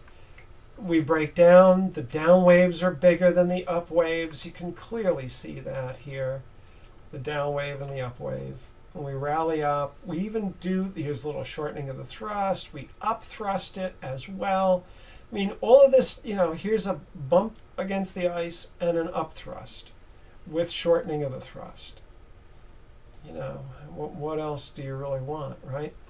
And then you can draw in your trend lines here where I drew from this high to here. This is another reason why the tick charts are very useful. If you try to draw trend lines on a regular time-based chart and you're trading these 24-hour markets, you're going to drive yourself crazy because they're not going to be accurate. Because there's too much space in between. The tick charts make them much more accurate and much better for you. And I'm talking about diagonal charts. I'm not talking about the diagonal lines, not the horizontal lines. And that's important because diagonal lines are difficult because they're going to change on you all the time. And sometimes you're going to make a trading decision based off of them, and it's going to change, and you're going to say, boy, why did I do that? But that's the nature of trading. So we can draw a larger trend channel in here, and you can see that down in this area we're getting oversold in that trend channel, and volume is not picking up on the downside here. And also we can draw another trend channel in here. And once again, we're getting oversold. And then we can see that we're holding in here and springing off of this level. And that's an aggressive trade for people to take. It's your decision. If you've got to stop yourself somewhere down below here. So you might not want to put too many contracts on if you see this. But you've got oversold, lack of supply, and a spring setup. It's not so, that's an aggressive trade, but a good trade nevertheless. And again, we want to use trend lines to help us. We get good response off of that spring, and we break the downtrend line, this downtrend line here. We certainly broke it here. Yeah, let me go back to this for a second and just give you a little clue about why this would be okay to take. I should have extended this downtrend line, and if I did, it's pretty poorly drawn, but right in here we're going to take a spring, and if this spring goes, it's going to almost immediately break this downtrend line. I like that. When I can do that, then I know that spring has a good chance, even though we're in a downtrend here. If I'm close to this line and I've got a spring, and if it's not a lot of distance to take out that line, then I know we've got a good shot at the spring. It's just something that I've gained with experience, that if we can break that downtrend channel off of a spring pretty quickly, then the odds are good that it's going to be a good spring, a successful spring. Okay, that's just a little piece of information there, a little tidbit that's useful. So when I see a situation like that, and I'm not too far away from breaking the downtrend channel, then I think it's a good trade. It usually works out pretty well. So we get a good response off of that spring. We increase the size of the up waves. Now the up waves are bigger than the down waves, and the up wave volume is coming in to the upside. Down wave is smaller, downside volume. Now as we push up and we get overbought in the trend channel, look what happens. The up waves start to get smaller here at B and then certainly at C. And look at the volume just diminish. Right? And we're back up nearby yesterday's low again. So any spring that was taken, we want to get out of here. We want to get out of that trade. No real trade to take down here, but or at C, unless you want to trade a no demand at the overbought level, which is okay to do, but that's not in my playbook. It's not one that I would take. I would notice it, but we don't really get a change of behavior here until 5. And then we do. We get the down wave is increasing, downside volume is increasing. Okay? Then we start to get a little pullback. We're looking for an opportunity to go short. And we can, again, even on this little small segment here, we can put in a trend channel, see that we're overbought at E. Volume is diminishing to the upside. We get that up thrust at F. There's our trade. And we take that. We don't get a lot out of it. We get some movement down, and the waves get larger. The downside volume gets bigger. But then look what happens. We kind of, at G, we get this little spring, and there's no volume left. So once that happens, we want to get out of that trade, and we'd be out of that somewhere in here. We wouldn't want to overstay, because it's just, suddenly this market's kind of drying up. And also there's shortening of the thrust at 3. Shortening of the thrust at 3. At 3? Murat, I'm not sure. What? Yeah, there's some short. Oh, I see what you're saying. Back here. Yeah, there is. I didn't see that come in before. You're right. There was some shortening of the thrust for reasons for the spring. Good observation.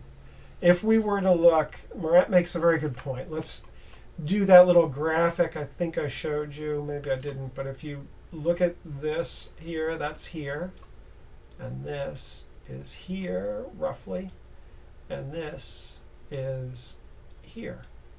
So you can see that we made a good drive down, that's to here, and then a pretty good drive down, that's to here, but now suddenly we're not making much of a drive down. So that's also a way to measure shortening of the thrust in the waves themselves. Okay. All right, so now we have the market has gone for 2 days having trouble going down, and it held not making lower lows yesterday and just going into a trading range and getting fairly narrow range. We didn't get much good trading in here. And we can see that there was an opportunity to rally. Okay, so let's play this one out. Again, we put in yesterday's low and yesterday's high in here. Look at how nicely the waves change for us. And we get this up wave larger. Look at the big volume coming in. Okay, we kind of got a little hint of that yesterday in the trading range, that the upside volume started to come in. We come down here at 1 and test and then push, and what's this? This is a jump across the creek. We saw falling through the ice lots of times. Now it's a jump. And then, as we'll see on the shorter time frame, we've got a spring in here on the backup. Very nice. Okay, so let's take a look at this in the smaller time frame. In effect, we also have a spring here too. So you can see that. I didn't mark that here, but you can see the nice response to that. So we rally up to A. We get pretty good volume here at B, but we're holding gains. This is where we're holding gains now because we're trying to push through a daily high. This would not be a bad spot to take a trade. Perfectly fine. You wouldn't be so happy in here, I suppose, and you might have scratched this out or just taken a small win. But that happens sometimes. Sometimes we think it's going to go much higher and it doesn't, and we might exit out. But we can draw a trend channel in here, and we can see that on the dips down here, which is this one, and then where we've got 3, you can see that they're fairly light volume, and then we get larger volume with this again is that effort to go down, no real result, and we have a spring on top of yesterday's high. Oh my goodness, do I like that? that I'll take any time. There was a little test of that spring here, and it immediately gave good volume to the response. And the test of the spring is this volume here. Very, very light volume test. We break out and push up. And again, we can draw in a trend channel here. We can see that we get, a little push up, and then volume is slight on the pullback. The waves are smaller. Waves are bigger going up. Pullback to E is smaller. The volume and the waves going up are very strong. And then we get overbought in this trend channel, right? And then look at what happens. At F, we have a little change in behavior, don't we? Bigger up wave, bigger down wave, and bigger volume. And that causes the market to start to roll over here. We push up, look at all the volume coming in here at G, and there's no result. This is a lot of effort to go up. We should see, another leg up like this on all that volume, but we don't get that. Instead, we're rolling over. Okay? So shorts need to be exited out of that. And that was partly because it was the end of the day. So we come back now, and they're taking profits at the end of the day. So now here's yesterday's high. We ended here. We kind of rolled over. As we said, this was probably 4 was in here. And this was the end of the day. You can see we push up, and we get these kinds of movements up. And on the higher time frame, the upside volume, hands down, is bigger than any downside volume over here. So that's telling you to hang on to your trade if you got in, if you had a good entry and you got in early in the day. This is a trend day to the upside now. We saw those coming down. Now we've got one going up, and it's good volume coming in.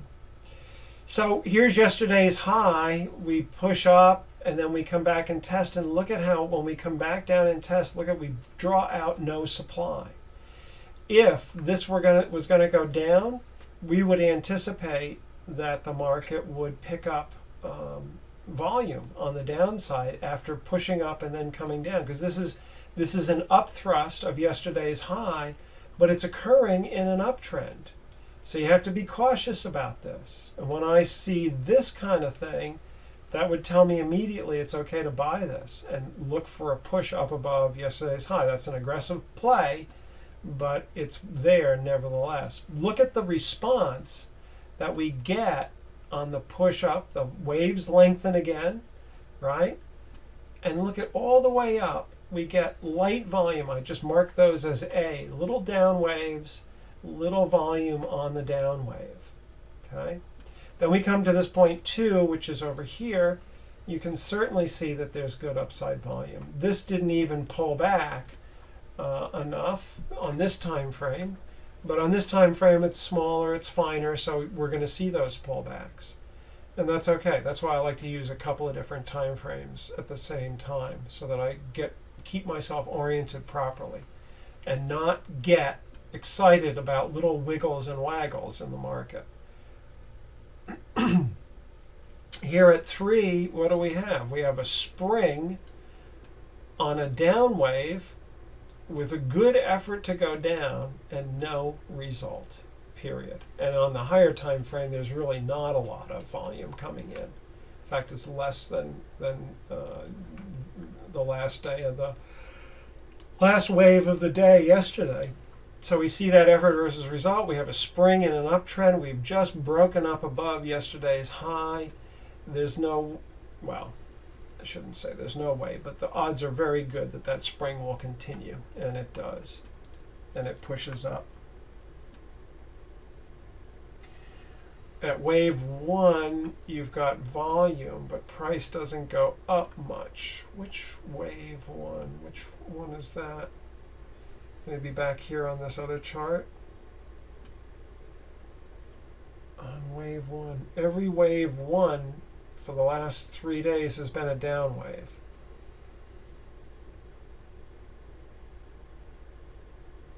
So I'm not sure, Ying, what you mean by that. Tell me which one again. Oh, okay. That's all right. No worries. Will we enter at test bar before 3 on 9.6? 9.6. 9.6. At test bar before 3. I've got to go back, I guess. Am I not catching up? Am I missing these questions here? 9.6 is here. The test bar before 3. No, we wouldn't enter a test bar before 3. We would enter on the spring. We'd enter on this close right here. That's where we would enter. No test bars. No test bars. We'd enter on the spring. You understand that? I mean, there's a lot of stuff going on here. It's springing this level right here. This is the low. This is the spring. That's the bar on the close that we take right there. More conservative traders can take this test in here of the spring. Okay. Yeah, I'm going to break in a few minutes. I just want to finish up this here because we're almost done with this section. So I got lost here. Okay, so spring, we rally up, pull back to 5, look at the light volume, and another spring. Spring in an uptrend. Beautiful. We can place a trend channel in here, and we can see that at 6, we're not making it all the way up to the top of the trend channel. At 7, we have another change of behavior. Down wave increases, certainly the downside volume increases, and it tells us we don't want to, we might buy this spring, but I wouldn't bother. I'd be looking, maybe not for a short trade, but I just wouldn't be trading this market now, because now it's going to go into a trading range potentially, and really what happens is we just start to arch over, we get shortening of the thrust. But that change of behavior kills the upwave. Uptrend, as it always does. Okay, let me just do a little quick summary here. Structure, as I hopefully am pointing out to you, is vital. And the way we identify structure, the way we frame it out, is just with classic trend lines, the use when we're intraday trading of the daily highs and lows and the 2-day, 3-day highs and lows, if they're relevant, and the waves.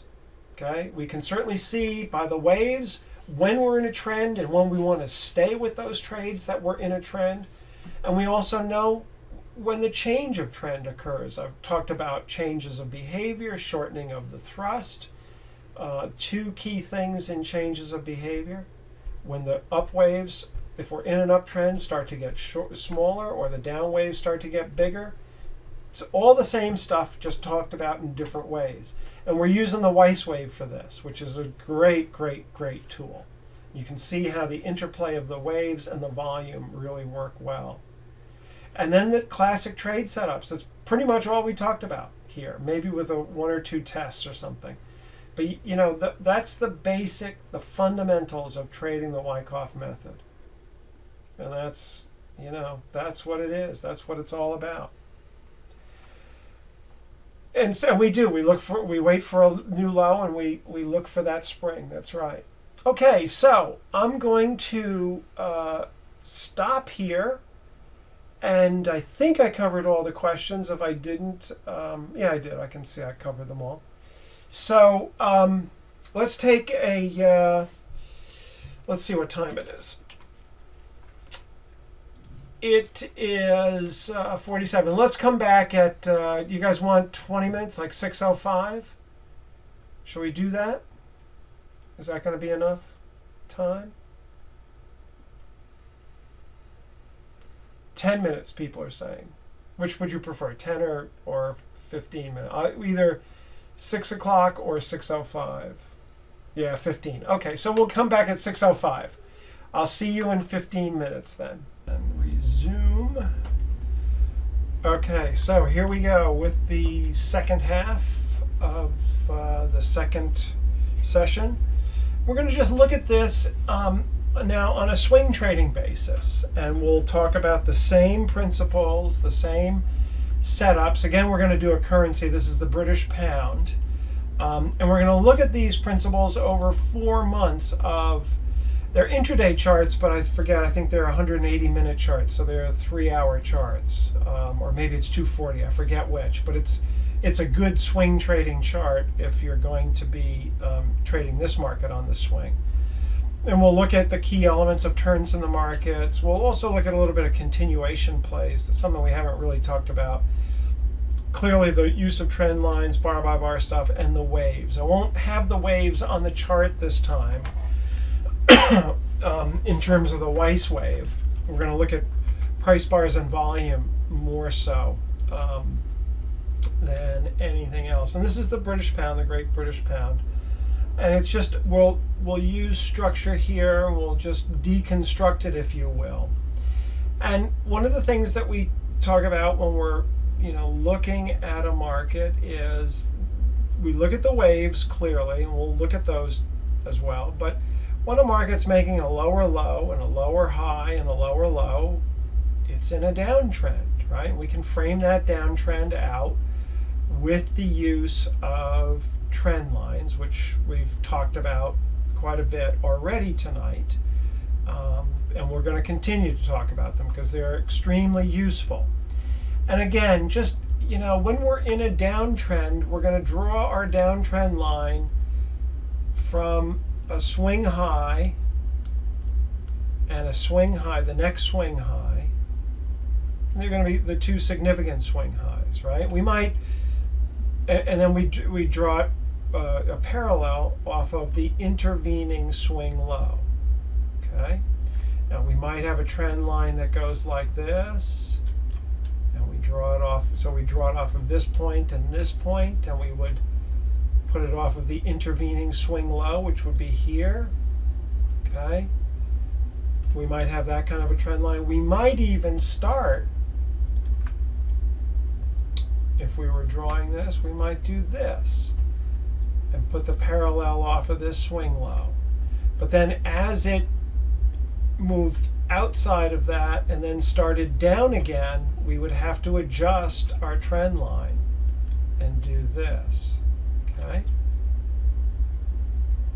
And at some point we would say, okay, wait a minute, we'd see that this is a bigger wave here, a bigger wave down and a wave up. So we'll draw them off here. So we're always going to be adjusting the diagonal trend line. And that's okay. That's part of the nature of trading and part of the nature of using a trend line. The more touch points a trend line has, the more valid it is. And this one has a touch point here and a touch point here. Okay? Those are touch points. All right. Now, we can see that the market isn't coming all the way down to our trend line here, is it? So we can draw what we call a reverse use of trend line in here, if you like. It's just, we in a downtrend, we start with the upper trend line. And so a reverse is just using the lows here to draw it. It's nothing, doesn't, it sounds great, but sounds sophisticated, but it's really not. Also notice too that we're seeing volume basically diminish on the way down. Okay, just gradually. I'm not going to do the Weis wave volume here. That would be useful for us, but what I want to do is take us back a little bit to just more classic chart reading and looking at price bars and volume. This is a 180-minute chart, a standard chart, no tick charts or anything like that. Okay, you can do it this way too. There's nothing wrong with doing it this way. And we can see that we came down on 1 here, and we had some pretty good volume come in. So maybe the downtrend's going to resume. but we would note the low here, and look at what happens when we dip underneath at 2. We get low volume, and we get a spring down here as well. Is this something I would take? Possibly, because we've got, this is, when we use a trend line like this, or this dotted line, it's also indicating that we've got a shortening of the thrust in here, potentially occurring, if this holds in here. So this might be an aggressive trade to make, okay? Might be an aggressive trade to make, even though we are in a downtrend. And the main reason for that is because we are seeing a little bit of shortening of the thrust in the waves. And what I mean by that is if we drew the waves in like this, and assuming this one stops here, then we've got some shortening of the thrust occurring, right? Or if we do that little thing that I did before, we get to this point, roughly to here, and then suddenly we're down around here, okay? So potentially the down waves are shortening here. And we're not making it all the way down to the bottom of the trend channel. We're not even making it now down to this trend line, are we? And we have light volume here. So there's enough reasons to make a trade. There's enough of a story there to try to make a trade. And here's the waves in here. You can see that the down waves potentially are starting to shorten. So taking a trade here is okay. It would be an aggressive trade, but it's not a bad trade nevertheless. Is there a preference to using volume bars over the Weiss wave, or are they interchangeable? Well, Craig, there are different ways of looking at the market, and I'm showing you a couple of different ways. It kind of depends on you. I do both. I look at both all the time. It doesn't mean that I have a 5-minute chart of price bars and volume up on the intraday. I use the Weiss wave for that. And I'll use the Weiss wave on a daily, but I certainly look at the daily bars and the daily volume. It's a combination of both. I'm just looking at it through different lenses when I put the wave volume and the waves on, okay? That's all. And sometimes it helps and gives a slightly different perspective. So potentially good trade here. Let's see what happens to this. So when I do this chart, I'm not going to have every little detail on it all the way through. I'll just have the last few pieces on here. So what do we see here? What happens at 3? Isn't this the biggest up bar that we have on the largest upside volume in this whole move down? Okay? Biggest up bar on the biggest upside volume in the whole move down. It's the change of behavior again. It's the same thing, just a slightly different look. It's the change of behavior. Now what we're looking for this market to do is to break this downtrend line. That's what has to happen next. Okay? And you can see that we're going sideways. Here we're holding gains because we have supply in here, and we've got this as a target to get through, and we are not seeing any downside volume come in. It's fairly light volume. So we would anticipate that this market would drive through. Okay? And I'm going to go a few bars at a time here, kind of walking us forward. We're going to go through 4 months worth of trading here, starting in December, and we're going to go through into March on this chart. And so we push through, okay? And we do so, and that's good, but look at what happens with the volume. We're not in keeping with this level of volume here, are we? No. And as we come down, we don't really draw out any more volume, but what happens? We get an up thrust here. And volume comes in, and we close it poorly, okay? We close it poorly. And if we've been in a downtrend, and look, we started this, what is this? This is back in early December of this, whatever year this was, 12.4.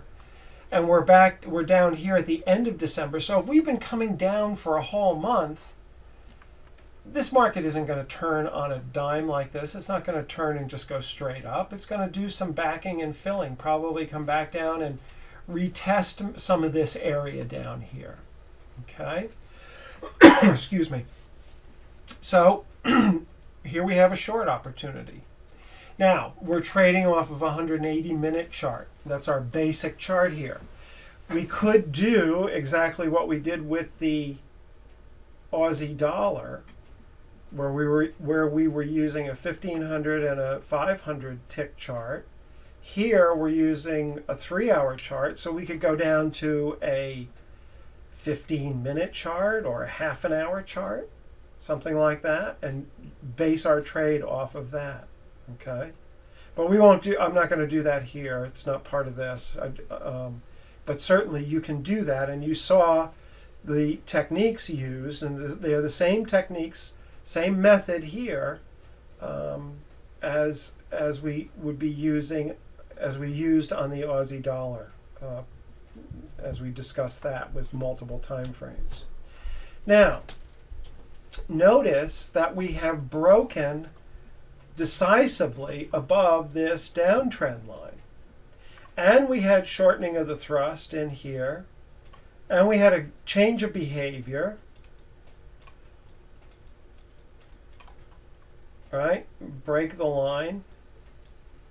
Trend line break. Trend line break, I guess. Okay? Now, certainly we've got an up thrust. And certainly the odds favor that we're going to go down because we've been in a large downtrend, but we have all this strength in the background. So we are not looking for a new leg down. When I say a new leg down, I mean a new leg underneath this low here. Maybe a retest of that. That would be the target for this trade, okay? But because we have shortening of the thrust, change of behavior, break of the trend line, we are not looking for a big home run here. We're just looking for a small trade. Okay, everybody understand that? That's important. People lose sight of what their targets are, what the market is going to be able to give them when they go into trades like this, thinking that, oh, I'm going to get a whole new leg down. Probably not going to happen. So what happens in the next little segment here, we drop down a little bit and we're going sideways. So what happens here? Is this positive or is this negative? Well, let's look a little closer at this. As we see here, this bar 6 coming down brings out volume, and it's a down bar. Right? Now, when we see a big spike up in volume, typically the market will pause for a little bit. Sometimes it'll change direction. But this is supply coming into the market. And then we go sideways.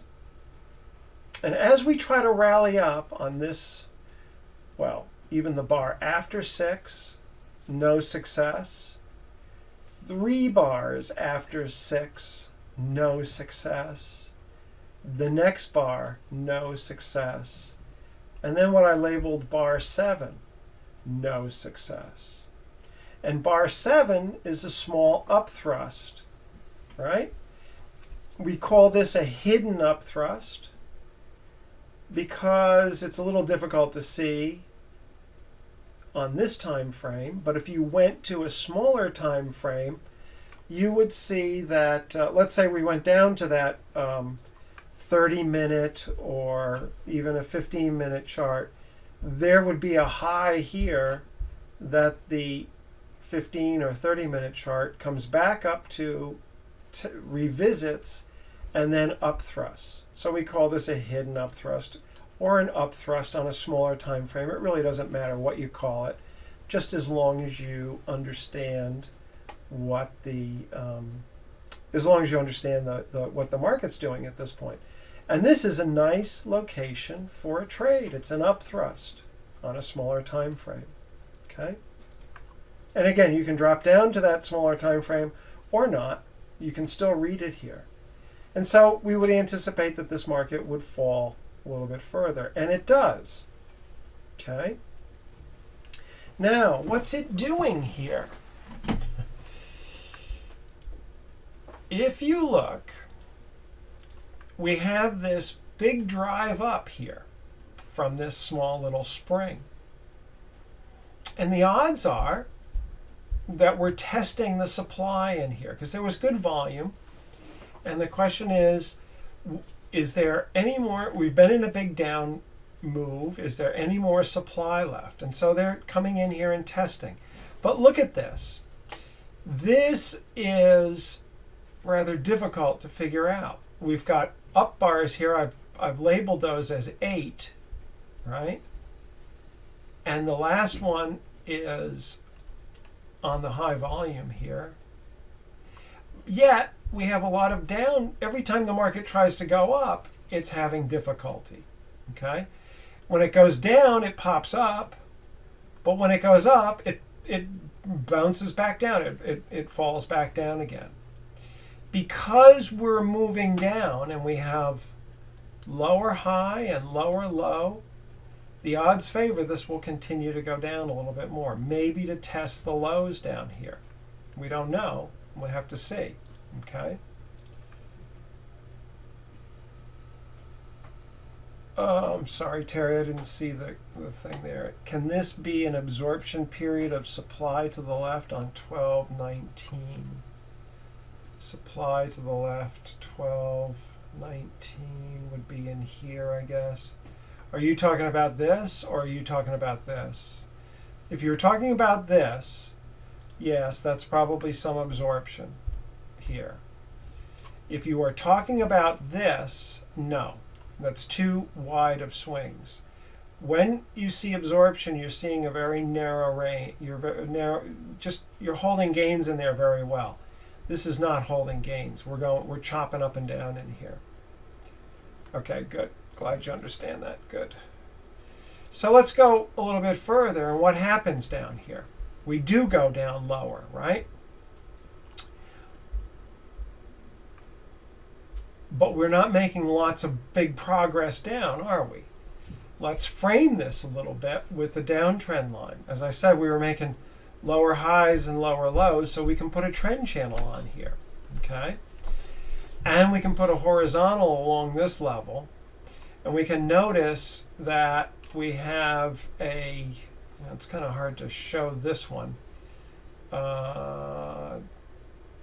We've got this move here, and then we're not making much progress. And better, I think I've got waves on this. Let me just see. Yes. Better to think about waves here. We've got a nice up wave, and then we come down pretty good, but now the down wave is starting to get smaller. That's that shortening of the thrust again in here. Okay? That's that shortening of the thrust. Let me go backwards here a little bit. One stop. And remember I said that when we have a spring situation like this and we're very close to breaking the downtrend line, that's generally a good situation, okay? Even though we're in a bit of a downtrend. That's generally a good situation. And that's what we're seeing here. And in fact, when we dip down here, we see that volume pretty much dried up. Even actually these last 3 bars here are pushing down, and we're not seeing any volume coming into the downside. And then we start to move through. So you can buy this spring here, or you can buy it here, or I guess the bar before this. Let me erase this so you can see it a little bit better. The proper place is here. It's also buyable here and buyable here. Any of those 3. And because we're close up against this downtrend line, the odds favor that we're going to break that downtrend. And of course we have the waves in here, as we said before. And there we go. We break the downtrend line very nicely. Okay? So, framing this out a little bit more, we push up through this high, this swing high. So now not only did we break the downtrend line, we have a spring, we've broken the downtrend line, and now we've made a higher high here, right? Because this was the last high, and this was a low, and now we've made a higher high here compared to the last one. And at 13, we make a higher high again. And now we come back and look at the volume has dried up to the downside as we've come back. We are on top of that previous high here, and that's support. All right? We frequently see this where previous resistance turns into support. Okay? But there's much, much more going on here. Much, much more in terms of, and this is a new concept for many of you, in terms of trend lines here. If we look and extend this out, we can see that this market has been trading around this level, whatever this is. I kind of alluded to it a little bit on the Aussie dollar chart on one of the days that we had been trading around a given level for quite a bit of time. We call this an access line. It's as if the market is rotating around an axis. And it's this level here. So you can see that as the market was coming down at this point, this was finding support. I have those green arrows up to show that there was some support at this level. And it rallies through it, or tries to rally through it, and then comes down. So it's also acting as resistance here. And it falls underneath, it comes back up to it, more resistance. Then we have that spring and the end of the change of behavior. We hold at that support level here. We rally up, we come down, we test it, we up thrust. Here was that up thrust. Here was that hidden up thrust, and it's still acting as some support. We go down through it, and now it's acting as resistance as we try to push up. This is where that number 9 was, those bars that had number 9, and then this was the 8 here. It's trying to push up above this level, but it's having trouble. Okay? Then we come down, and here's that spring at 10. Now we finally break through it, and we break through it decisively by 13. And now we're back at 14. Now we're at 14. We're back at this same level again, light volume after decisively breaking through. What do you think? Is this thing going to hold then? Sure. The odds favor that it will hold. Okay. Once you break through an axis line and you come back to it and test it, that's what they're doing, testing to see if there's any more supply here. And notice at 12 it rallied through and then came right back down underneath, pushed up, and then held on it right in here. It's a very important level. And look at all the volume that came in, on both of these bars, going up and down on both of these bars. A lot of activity in there, and that's why it not surprising because of this. There's been activity all through here. A lot of trading going on through here. And now we're back at this level, and the odds favor that because we've now found no supply, where just a few bars ago over here at that same area we found quite a bit of supply. And so the odds are good that the market will push up. And so that's an ideal spot to take a trade, because we have broken the downtrend, a spring, shortening of the thrust, a good drive up on good volume, broke through the axis line, and now we've come back to test it. That's a great spot to take a trade, right in there. And this bar here, by the way, erase the lines, this particular bar, this very last bar on the chart, dips underneath the low of the previous bar, goes under, finds no supply, and then rallies up and closes fairly firm. We call this a test, or you can call it a hidden test. I don't know. Tom Williams has different names for it, but the other way to think about the other term for this is a key reversal bar. Key, K-E-Y, reversal bar because it dips down and finds no support and then rallies up. You'll see them all the time. I mean, these are key reversals, but they don't produce for us. Key reversal here, dips underneath and rallies up. Even here, there's a little bit of a key reversal bar. Okay. And one here. And they're test bars. They're just test bars. That's all they are. Key reversals. Very good spots to take trades. So we rally up, and we rally off of that nicely, that axis line. And we put in a higher high up here. Now, we'd be coordinating this with a higher time frame chart, but we can see, we don't have that here, but we can see that if we drew in a diagonal trend line, we're coming right to that diagonal level here, and we have previous highs in here, which were resistance before, now act as support over here. Just like we saw when we were talking about 14 to begin with, we said, well, this was a swing high coming down, and that high was resistance, and it will act as support. And then we expanded this out to talk more about the axis line, but don't forget about that. This was a swing high here, and we were working on support. And you can see that the waves are certainly bigger to the upside. Okay? We do have some shortening of the thrust in here. It's kind of hard to move this market up. We do pull back quite a bit. We do break underneath, but we've got a spring on top of what's old resistance, new should now turn into support. That's a good trade in there. It's a very good trade. And so we can see that it climbs up here. But what's happening up in here? Two things that I see that immediately alert me to difficulty, immediate difficulty in the near term. One is certainly the low volume. We're not increasing volume on the drive up. That's not bullish.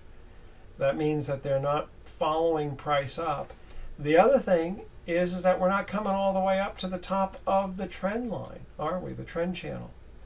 This is another form. This is shortening of the thrust occurring in here again. And we can draw that diagonal trend line in, and we can see that at this point we're making less progress to the upside. Again, if we did that little graphic from the low here, we've got, say, this high in here. We've got this high roughly here. And now we have this high, which is here, or maybe up here a little bit, maybe a little bit higher up.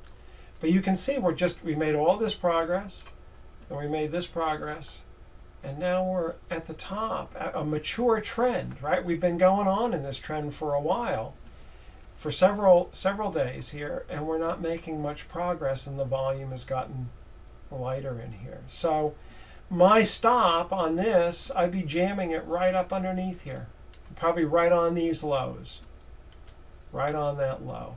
Okay, on whatever, if I still have a trade from here, or if I for some reason got out and I'm in a trade from here, or if I held here and I added here, my stop is jammed tight to this because I don't want to lose anything if this market starts coming underneath.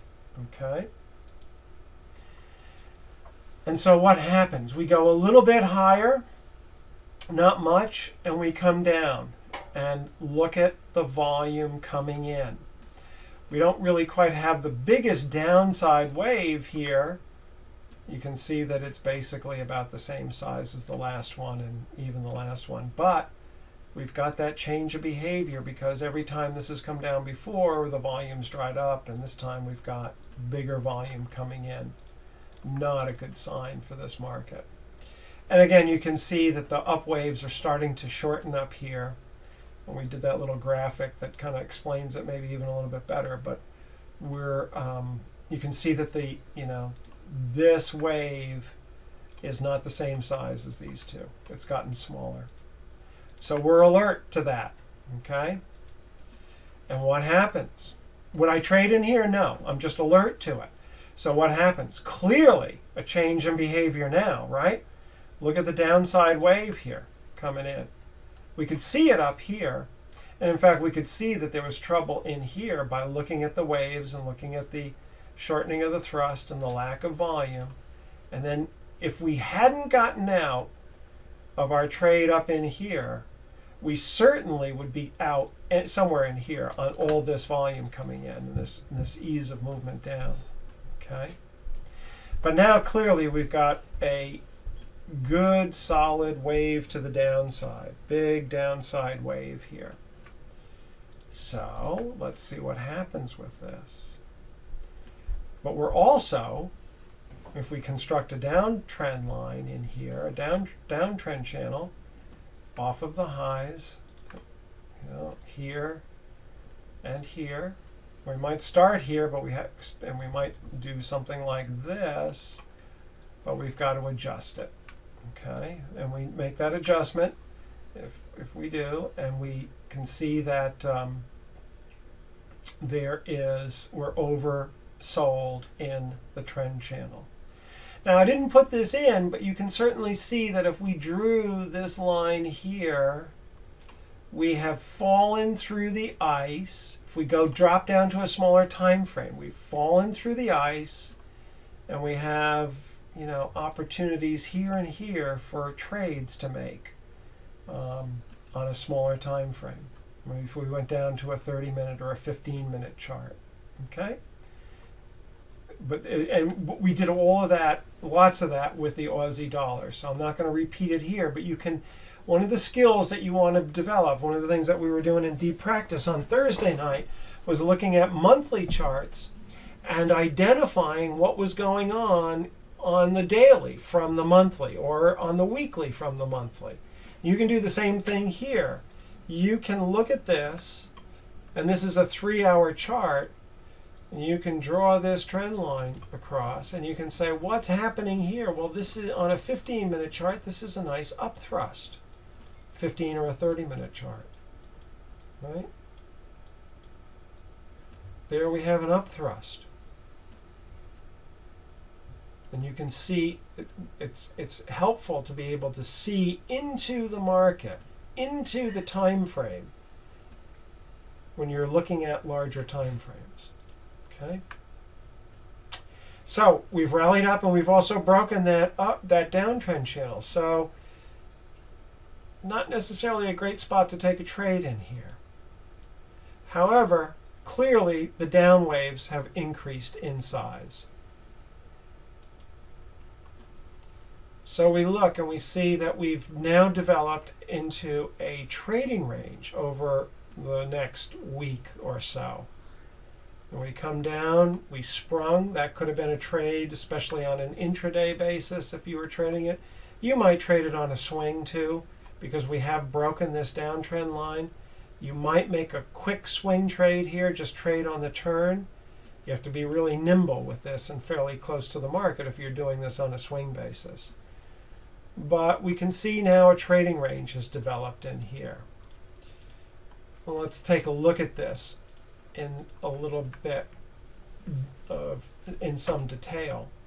As we come down to 19, we see volume pick up, and we also see the spreads increase. As we go up here, we do get a little volume, but it comes in kind of at the top, and then it dies out up here, doesn't it? So that volume in here is probably more selling. And also, it's easier moving the market down. Look at this big down move here to 20 than it is to move the market up in here, isn't it? And we come to 21, and there's no volume to the upside. And we have an upthrust, right? Now, if you look into the market, if you read into this time frame, not only do you have an upthrust, but here on a 15 or a 30-minute chart, you've got a test of that upthrust. So either bar here on this 180-minute chart is a good spot to take a trade. Okay, good spot to take a trade. And again, If we expand our horizon a little bit, we can see that here we had that previous swing high that we came to, and we also know that there was a swing high back over here that served as resistance. It's not shown on this chart, but we again see this kind of axis line in here. And notice that we've been on this time around this axis, we were above the axis line here, and now we've come below it. And we're at it again, and we're unable to rally, and we have an upthrust situation at that point. Prior, when we were looking at this, I guess we didn't have a spring, did we? But we were looking at this as a test of this on low volume. It's kind of the same thing in reverse. Now we're at low volume here. So for a lot of different reasons, we've got a short opportunity to take. And following this market out, the response to that upthrust is very good. It's very strong on that volume. We do kind of go sideways in here, but we get another upthrust in here, and that pushes the market down, and we've fallen through the ice down here. And we've also, this is where we were looking at that spring, we've also made a new swing low. Okay. Any questions on this so far? And let me ask it this way. Is this helpful to do this as we go through, not quite bar by bar, but section by section and apply all the waves and everything to it? Okay, good. Good. Yeah, you're starting to get the hang of it. Good, Fiona. That's good. That's important. This does take practice and this does take practice, and it does take some effort to learn. I said that in the very beginning, especially looking at it bar by bar. You've got a lot of things going on. You're trying to piece it all together. Take your time. Go through charts. The last time, in the first half of this, I explained to you a little bit about how to practice this by taking long periods of charts and then looking at the time frames that you trade on them. Well, this is what we're doing here. It's basically the same thing. This is how you would practice this and look for these things. As I said before, you can't just listen to this presentation and expect to be able to go out and trade it. It's just not possible to do, unless you're you've got you're a genius and you've got a photographic memory and can immediately integrate this kind of stuff. A super high IQ maybe you could do it just with one listening, but even then I bet you couldn't. It'd be hard to do. Okay. Yeah, there's no questions, so it's helpful. Good. Are the axis lines more of a feature of Forex? No. They're in every market, in every time frame, all the time. You'll always see axis lines. They're all around you. And you have to look for them because they're not obvious when you look at a chart naked. That's why I showed you on the Aussie dollar chart, I showed you just the naked chart to begin with, and then showed you the chart for when you put structure on it. And that's why structure is so important. Those trend lines and all that sort of stuff is so important because it helps you frame out the structure. You have to do that in order to trade well. At least the way I trade. You have to do that. It's not about indicators, and it's not about... And I use on one or two of these charts, I think there was the 310 oscillator. I use that. It's a helpful indicator. It's useful, but it's never enough. And it's always the last thing I look at. The structure is always the first. That's always what I'm trying to understand most, is what is the structure doing? What's the market telling me by its own structure? Okay. Could you also show us where you would take trade entries and exits periodically as examples? Yeah. This is absolutely. I thought I was trying to do that. I said I'd jam the stop up here by taking this trade and taking, actually not here, but here, this trade. Okay. And if we were still holding on from somewhere in here on this trade here. So there were three examples of trades there, and then this was the exit. Okay. Here, if we were short from this, then the exit was here as we got oversold.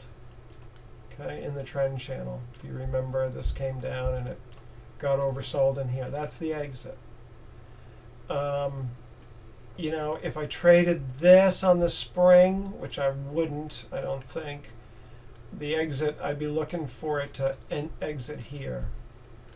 And it, you know, if I saw this, I'd be out, period. I would just be out.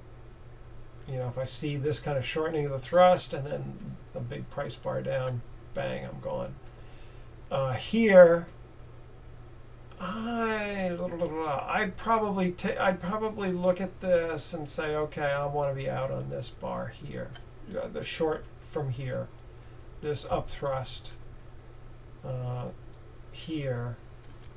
I'd be out on this. I'd be looking at this and thinking we're pretty oversold, so I'd be out in here somewhere because we're also coming down to support. And now I'm expecting a rally off of support, okay? But overall, this is a negative market. If we look, oh yeah, good point. I forgot about this. You draw the trend line in here, and we are oversold in this larger trend channel. So yeah, we'd be out. And notice how earlier we had this trend channel in here, right? And now we have a new low here, so we would put a new trend channel in. We're constantly changing the trend channels. And it can be very vexing for novices because they, you know, are seeing trend channels everywhere and never seeing the right ones. And it takes some time to figure this out and take some experience to know where the trend channels should be drawn and how they should be constructed. So in looking at this, the other thing that I'm noticing is that the down waves are much bigger than the up waves. Okay, and I think I probably have that chart in here. But I'm expecting a rally because we're oversold. But overall, this is negative. And so what I would be looking for is the market to do what? To come back up into here, to bump its head against the ice. And I'd extend this down a little bit, and it might, you know, it might come up into here, but I'd be looking for a trade here. This is my first spot to be looking, trying to anticipate where is that market going to go to, and my anticipation is it's going to be in here. Okay, so let's see what happens here. Well, we rally up and we get this reversal in here, this top reversal. This is a Tom Williams idea where the market goes up and then comes back down again. Now, looking deep into the time frames here, on a 15-minute chart, we would have an up thrust in here, wouldn't we? We'd make this high. We came down, so we would see that we had made the high and we come down. And now we've come back up against it, and we've up thrusted it. Okay? That's just these two bars in here. I'd also note that if I constructed trend lines in here, I'm overbought in the trend channel. Okay? And also light volume at the top of the rally. And what else? We're bumping our head against ice. Okay? We're bumping our head against ice. So there's another great trade.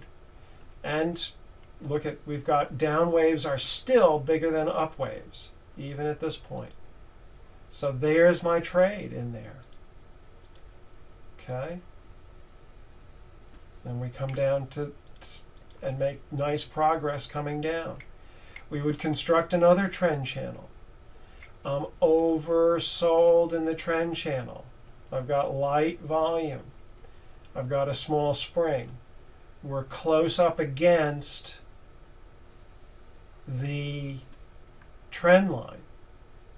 This would be an aggressive trade. One I probably wouldn't make because we're in a good, I'd be looking more for another opportunity to go short. But if you were a really aggressive trader, this wouldn't be terribly bad to try for. But look at what happens. We just go sideways. We don't really get any kind of liftoff from that spring. So here's something to note. When we get pretty good response here on this spring. We come back and we test it. That's good. So we're positive here. But then look what happens. We chop around. And this market could have easily fallen back down here. If I had seen that, I'd scratch out of that spring trade if I had taken it here. But really, it's not a. It's because of the big down move that we're in.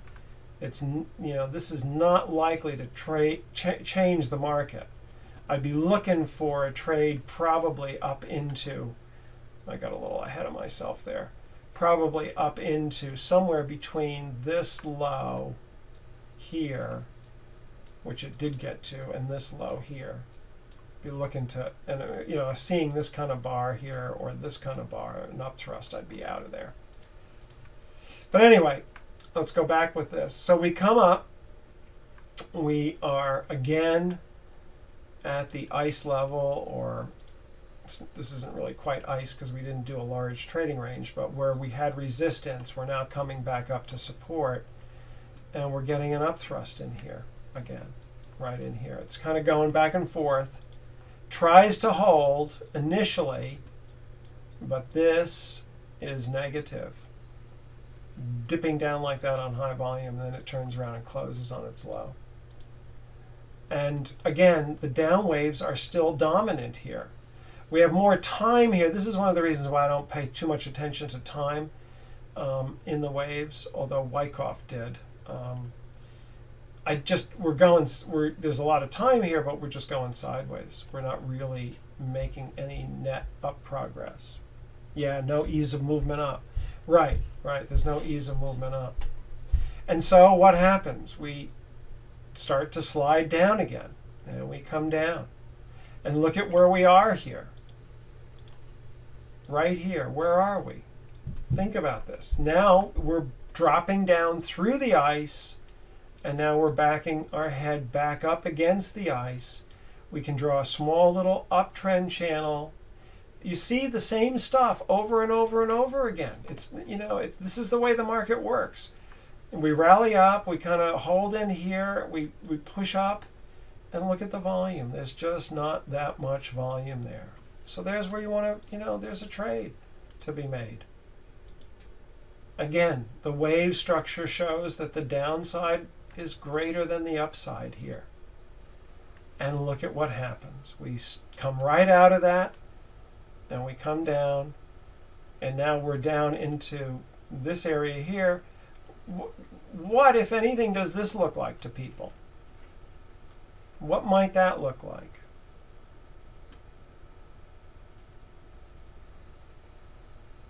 Climactic, yeah, selling climax. That's right. We get that.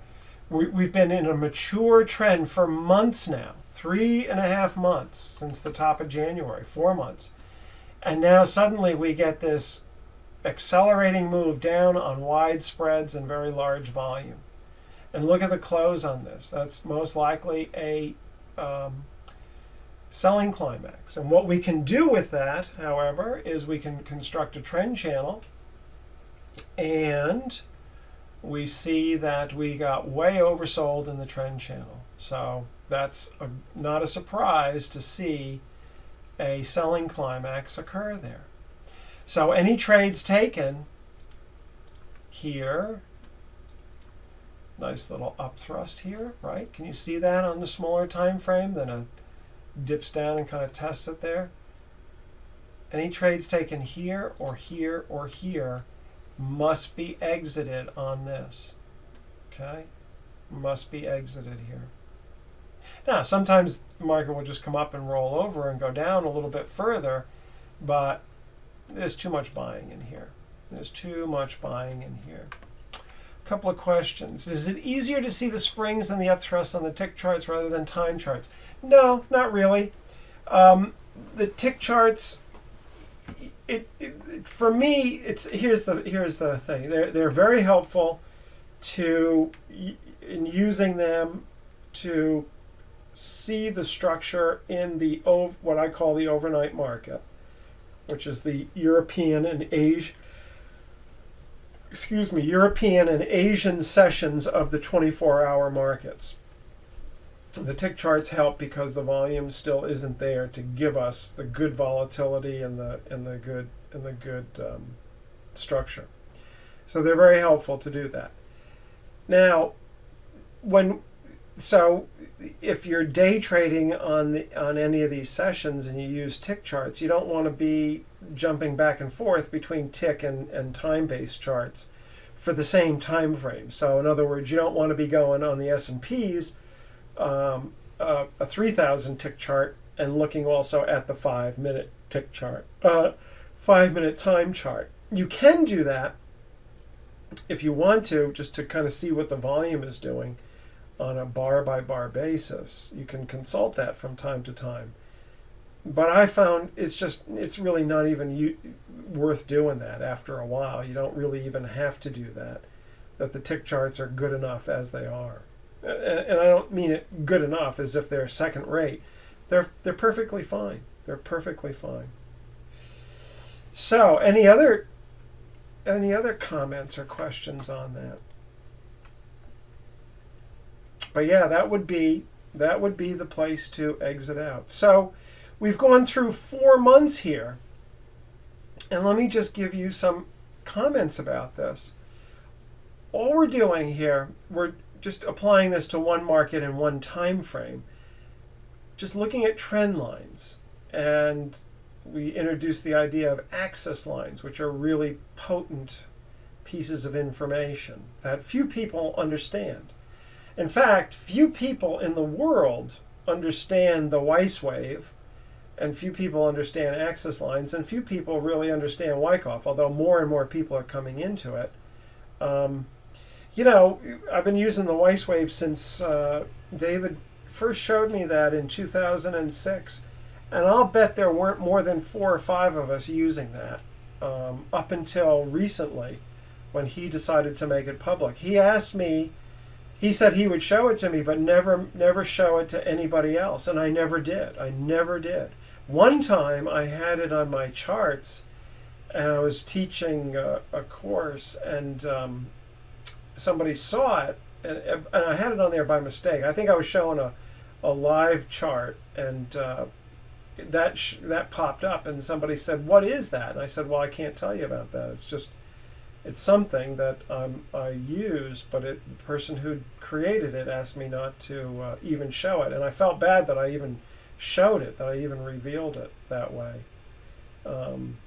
So that had been kept close to the vest for quite some time. And now David is writing, he just sent his book into the publisher, and it's in his book, and he's been wanting to let it out and let people know about it more and more. So now we show it to people, and it's a very useful thing. And you don't really need to hold things back like that, I don't think. It's part of the Wyckoff method, and it's a very useful tool. But that was his choice, and that was his right to do that because he created it. So we didn't show it. But you've now been introduced to it if you haven't seen it before. So you're one of probably less than 300 or 400 people, if even that. It's probably 200 people who understand it a little bit and can use it, and you can learn more about it. I put a lot of stuff up on my blog. I show it, show examples of it, and you can practice with it. Deep practice, we use it as well, so you can learn more about it. But you've gotten some pretty good indications of it tonight in just this hour and a half's presentation on the Weiss wave. And I'll show you a little bit more, some more sophisticated uses of it in a moment. Oh, don't you start. No. Sorry about that. That thing is programmed to come on. I usually don't do anything on Sunday evenings. So anyway, you've got that. So the and the axis lines and the trend lines, especially the horizontal ones. I mean, those are key. You could see the falling through the ice and the jumping across the creek. We didn't have too many jumps across the creek today, but the falling through the ice in the British pound and on the Aussie dollar, we had jumping across the creek. I mean, those horizontal trend lines are just gold in my judgment. They just are, and they're good because you've got a fixed point, right? And they're not going to change. Unlike the diagonal trend lines that are going to change, the horizontal ones, once they're there, they're on your chart. So that makes them better too, in my judgment. Let's see if questions come in. Can you explain some of the theory behind the Weiss wave as far as I am assuming it switches between red and green volume based on price level? Not really. I'll show you. I'll come back to that question when we do the trade that I did, this little bonus thing. I'll come back to that question, and I'll explain exactly how it's used. In fact, maybe I'll put up a live chart and we'll take a look at it because we've got some extra time here. So just some comments. We're talking about this applied to one market, one time frame. Using trend lines, they're so important, so important. So if you haven't used them in the past, start using them, and you'll begin to see. And it'll take you time to get to the point where you're comfortable with them, but they're very, very useful. Volume, a key thing we see over and over and over again, how important it is. We've talked about the waves. We've talked about shortening of the thrust, a couple of different ways to see shortening of the thrust. We've got springs and up thrusts. I didn't put fall through the ice in here and jump across the creek, but those 4 trades are really key trades. And I hope you see that now through this presentation of 2 very different time periods, 2 very different markets, although they both happen to be this currency. And 2 very different time frames. And you can see that the springs and the up thrusts are occurring all the time, frequently. So be patient when you're initiating trades. Wait until the market's at a key structural point. We saw this in the Aussie dollar, and we see this in the swing trades that occur here.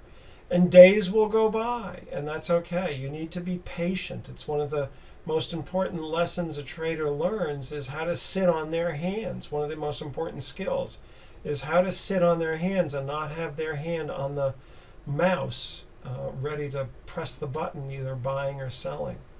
So wait until it's at a key structural point and let the market tip its hand at that stage. And what I'm always looking for is low volume there, so no demand or testing, depending on whether it's up or down. And I'm looking for that key reversal bar, okay, that key reversal bar to let the market tip its hand, or a spring or an up thrust, or a hidden up thrust. They're all very good. And you drop down to the lower time period or the lower time frame to make the trade. That's what LTP stands for, lower time period. That's what you want to do all the time, is make the trade on the lower time frame.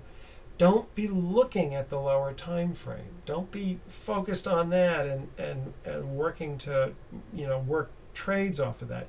Use it for your entries. Use it for your entries. Otherwise, monitor the market on the higher time frame, or the slightly higher time frame. And what I did tonight is what I did in both cases, really, both the Aussie dollar, but especially the pound here.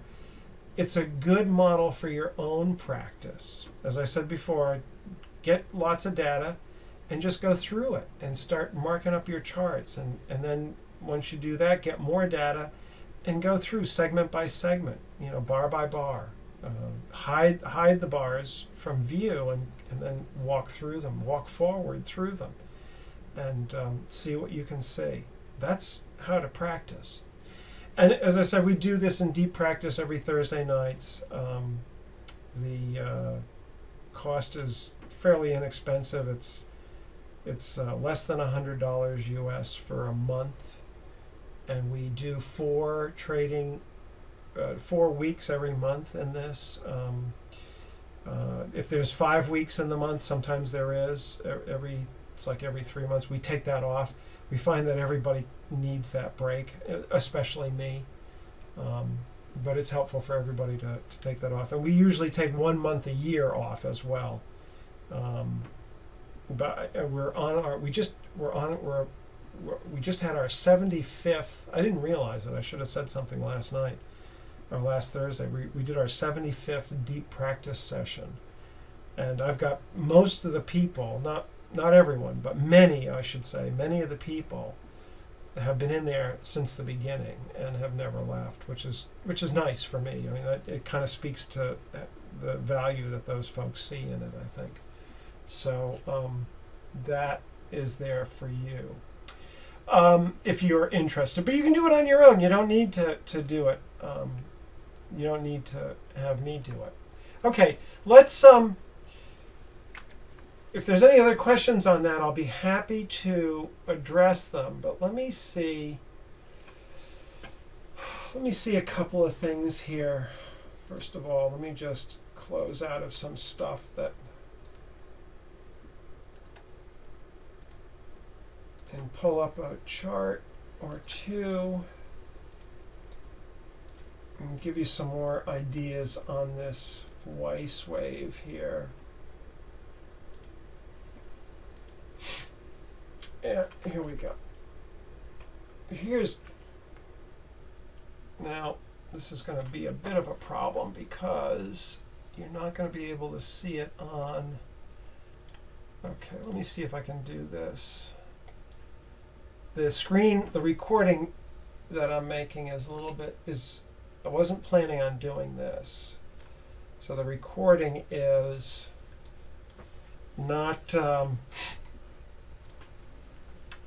so here's on the S&Ps, the charts are going to, here's what I look at when I look at my trading. I've got the 27,000 tick chart, the Weis wave is on that. I've got a 9,000 tick chart, and these numbers here are just the numbers of the volume. It's very useful when you see that, you've got 456,000 contracts, and then the rally up is only 130. The Weis wave does that for you. You can put that in. And then when we come down here, it's only 230. I mean, you can certainly see it on the bar here, or on the volume, but it's helpful here too. So I look at the 9,000, and then here's the 3,000 tick chart as well. I've crunched my screen down so that I can fit it on the recording. So these spread out, and it's a much nicer look when I've got the full screen on. And the other thing I look at is we didn't talk about it, and I'm not going to talk about it tonight, but I've got the 310 oscillator that I've used for a decade or more, and it's a helpful thing. All right, let's take a look. Here's a 5-minute chart.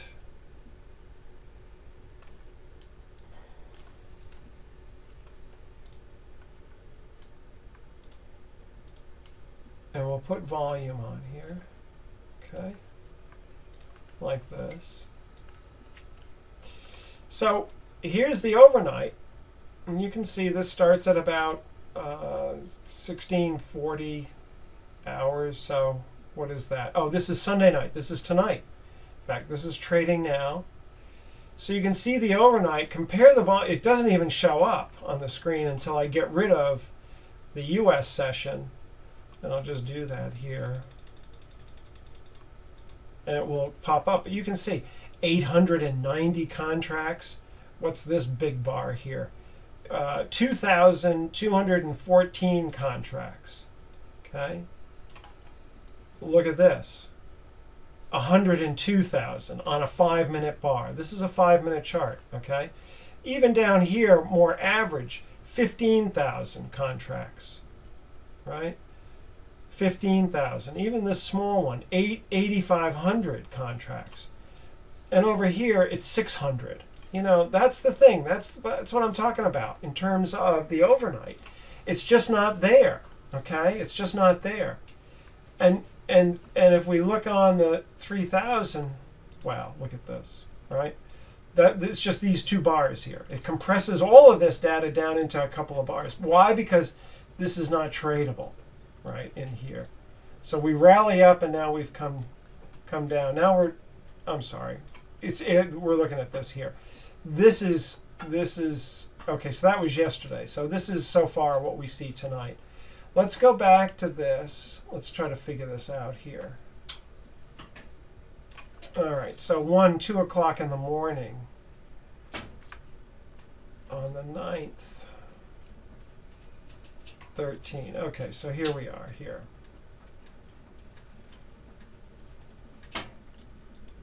Is this the 9th? Yeah.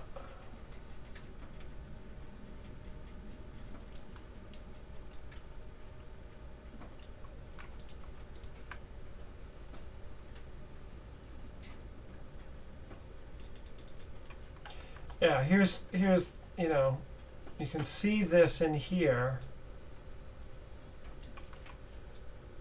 from about 16 to 1900 hours. Where is that here?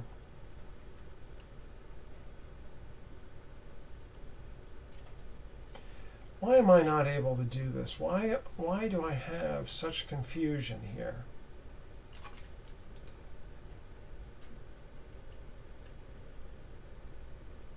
Oh, I get it. I get it. I don't look at this for so long. And see, it's so hard to see this. Anyway, this is the overnight here to about 2 o'clock in the morning. And this is the same time period here till about 2 o'clock in the morning. Okay? To me, this is hard to read. It's very, very difficult to read. This is much easier. I can see the shortening of the thrust and the negativity coming in here very easily. Here, I don't know what it's doing. I really don't know what it's doing at all. Okay? All right. Let's just add in here the Weiss wave.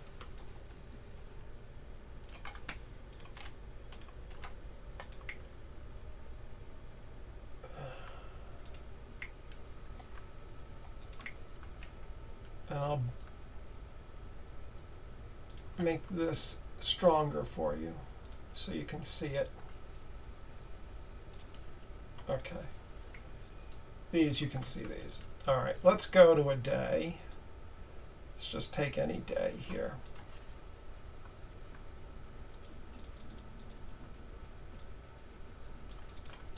So here, this is the 8th. This is this day here.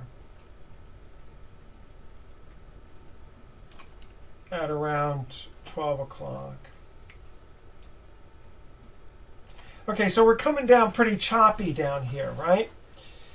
And it's probably not the best example, but we've got downside volume here very strong, upside volume lighter, and then downside volume gets lighter, saying that we're going to try to rally up in here just around 11:30.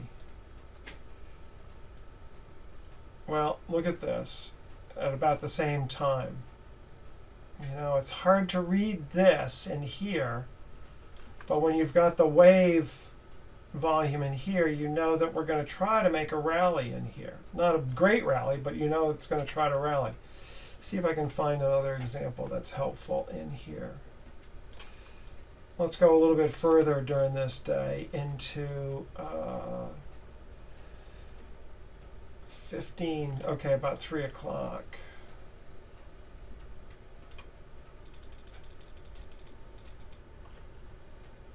Here we are. Well, it's, you know, it's a little bit difficult to see what this volume is doing in here on the intraday. That's the point. It's kind of hard to see how to read this volume in this section here. But in here we can see that there's just not much upside volume in the waves. Okay? And we know that the downside here was much stronger. Here it's very hard to read this volume in here. And that's the same. I can show you that it's the same. If I do this, you can see that it's the same wave down. Look at the volume down in here. Very difficult to read this volume. It's a little bit easier to read the upside volume because it's not coming in, right? But with the wave, it's a much, and look at this up wave here. Up wave is on strong volume. Look at what it does on the intraday volume here. Very difficult to read this. And we know that there was good upside volume, so it's going to chop around in here a little bit, which is what it does before it finally comes down. Anyway, it's a quick look at how to see the differences between the two. The question there then is, there's another question: are the wave lines you're drawing different than Elliott waves? Yes, absolutely different than Elliott waves. Elliott looked at the structure of the market through waves, but in a different way. He counted his waves, 5 waves up as an impulse or motive type waves, and 3 waves down, the basic Elliott wave pattern. That's very different than what we're doing here. Let me take this offline. Elliott wave, would say there'd be 1, 2, 3, 4, 5 up, 1, 2, 3 down, and then we can expect some kind of 5-wave pattern up again. And so he would count these and look at the waves, try to understand the market through this sort of a wave structure. And it's very different than this. This is looking at supply and demand by market movement. That's all it's doing. It's not trying to count that there's 5 waves up and therefore we should have a big reaction or anything like that. Or try to figure out the third wave of a third wave up. None of that is the same here. So they're very different. What's the oscillator indicator? I said it's a 310. How long is deep practice? And are members trading with you, or is deep practice looking back at trades? Deep practice is not operating during market hours. I do not like to trade live and try to teach at the same time. I need, for me to trade well, I need to focus my mind on the trading and not be doing multiple things at the same time. I'm not a good multitasker, and when I've done that trading, it's, I do it from time to time for my friends over at the Trade Guider group and that sort of thing. I'll do it once, and if I'm working with somebody one-on-one, I might do it with them too. Although even then, I don't like to do it because 2 things happen. First of all, I'm not trading well because I can't do 2 things at the same time. And the second thing is the person doesn't learn. They rely on me calling trades and stuff, and it's just not a good thing. So deep practice is going through bar by bar like this. We might look at a market and start going through bar by bar. But what we would do is we would look at the daily and maybe the hourly chart ahead of this and try to figure out where are the key points and what are we going to do around them and try to create a game plan. And then we'll go and look at those bar by bar and talk about what we want to do here, if anything. And so that's deep practice, more along those lines. So Yusuf, or Abdullah, you had a question about this. The waves, an up wave starts. This is, here, let me go through this so that you can see this properly. So the wave on the inputs, this is the DW wave chart, David Weiss's wave chart. You can see here the retrace is set at 3/4 of a point, okay? You can change it to 10 points, you can change it to a 1/2 point, whatever you like, you can put it in here, all right? And they're coming off of the closes. You can put this on the high or the low. You can make a formula. You can make it an average if you want in here. And you can change the colors, and you can do a few other things. I won't talk about those. And the same thing with the wave volume. You've got to plot both. And here's the retrace is based on 3/4 of a point. And you can change the colors and the high and low price of the wave. So what this does is we're coming down, and every one of these bars, if it does rally up, like here, it's not going more than 3/4 of a point up on a close basis, okay? So it comes down to this low, or to this close, and certainly by this bar here, it's probably hard to see because I've got this now drawn very thick. So I'll thin it up a little bit. By the time it gets to this bar here, there's more than 3/4 of a point. Let's just show you what I mean. If we look at the close here, the close is 1378 1/4. So what we're looking, I'm sorry, the close here is 1378. So what we're looking for is 1378 3/4 or greater on a close. Okay? So the next bar, 1378 1/4, is not 3/4, but this bar closes at 1379 1/4. That's definitely more than 3/4 of a point off of this low here. And so the wave would change at this point. Okay? So that completes this down wave and begins this next up wave. This up wave doesn't change until we get a close 3/4 of a point lower. Okay? All the while, it's drawing the line, and so you can see if the wave is bigger or smaller than the previous waves, and all the while it's accumulating the volume. I don't know if we've got it. I took it offline, but you can see that here we're just forming this line here, and there's no volume really even coming in. It's not showing yet. I'll put it online, see if it has any volume.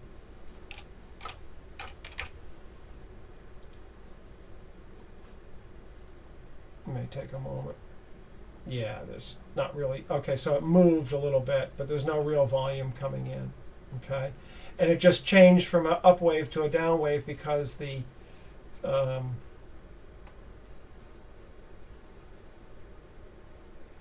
it didn't have the well, okay, there we are. It didn't have it. It hadn't closed yet. This bar hasn't closed. Until the bar closes, this wave can go up or down. It can move back and forth. Okay, Abdul says, what I've been struggling with is how to trade using the Weis wave. I think I understand that you are looking for change of behavior, but sometimes I have a hard time to find that. Yeah, you got to look for it. You've got to be able to see that. Look here on this chart, just looking at this, I got to change the behavior here. At this, well, this is now live, so I got to take it offline to be able to draw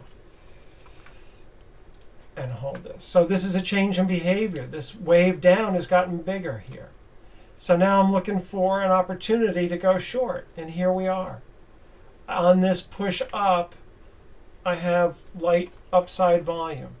We haven't talked about making a trade like this, but this would be something that I'd be looking for. Okay? That kind of a thing, because there's a change of behavior. I'd be drawing trend lines on this chart. I've got an up wave here that's just been grinding up. And I could draw my trend lines in.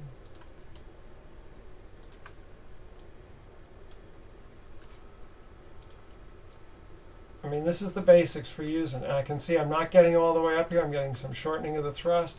Big effort to rally up. I do get an up wave, but then suddenly I break the trend line. Big down wave. Now I'm looking for an opportunity to short. Okay.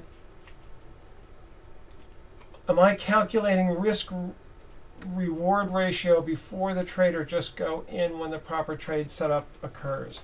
Good question, Murat. On the intraday, for example, if I'm looking at a trade like this, then I know that certainly it would be great if I could get a trade to go all the way down here.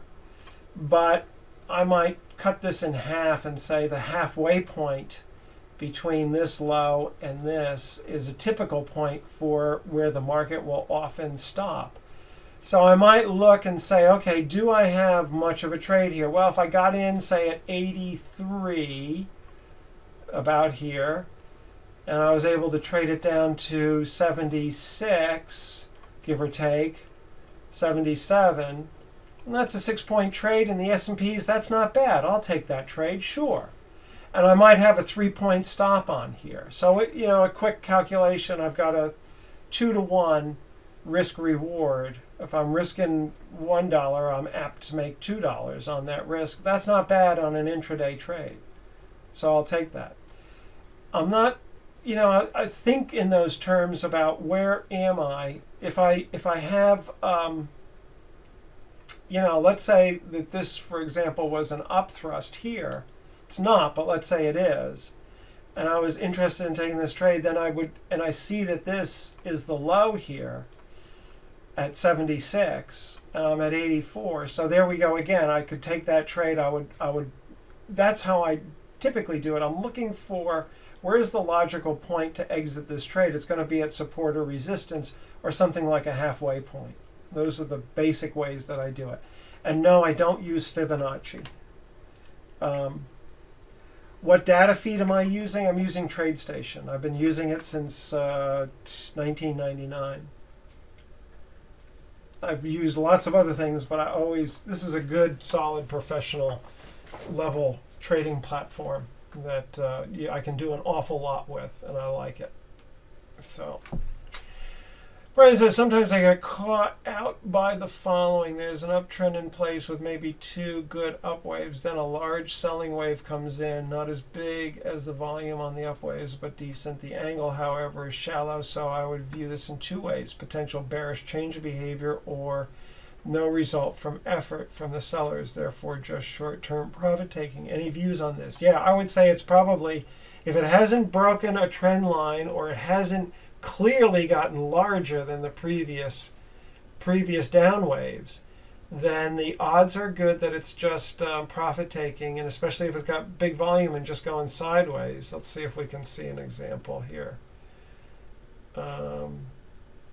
Well, here's an example in the opposite direction. Here's 2 examples here where we're grinding down, grinding down, grinding down, and then I get a wave up, which is not bigger than the last down wave, and a little bit, it's bigger than the up waves in the past, but it's on good volume, but it still wouldn't be something that I would then look over here, let's go long. I wouldn't be doing that, okay, because we're in this big downtrend, and if I drew a trend line in here, I haven't broken anything. I haven't broken the trend channel. Same thing here. We come to this point here, and I'd extend that trend line. We're not really breaking it, so I'm not looking to go long here, There's nothing here that tells me to do that. Really nothing at all. So this requires practice. There's no question about it. I wouldn't be interested in anything in here going long until we've broken this level here. Here's where I'm interested in going long. And it's way, way up in the trend line, right? There's nothing here that really interests me. And I'm really looking to go short because we've been in such a good downtrend. Okay, any other questions on that before we slip off into, we're just going to keep going here and do this Aussie trade and show you that. And this will kind of explain a little bit. I'm getting questions about, risk reward and that sort of stuff. So maybe some of this will help out. This was a trade that I did. We had just come in from Malaysia. We were in Kuala Lumpur, and we flew in all night, and now I'm in a totally different time zone than I was in, and still hadn't adjusted really well from my native time zone. So I'm up half the night and sleeping half the day, or trying not to sleep half the day, trying to get into a better rhythm. And we were up one night talking, and a trade set up on the Aussie dollar, and we took it, and it was a good trade. So what I wanted to do, which is what I did in Australia, is just walk you through an actual trade that I made. I'll show you how I assessed the structure, how I identified a potential trade, where I took it, a mistake that was made when I took the trade, an error that was made, but not a great one, not a terrific one. was sort of an unknown error, not really an unforced error. There was a better location to take to buy this trade, but I didn't know it at the time.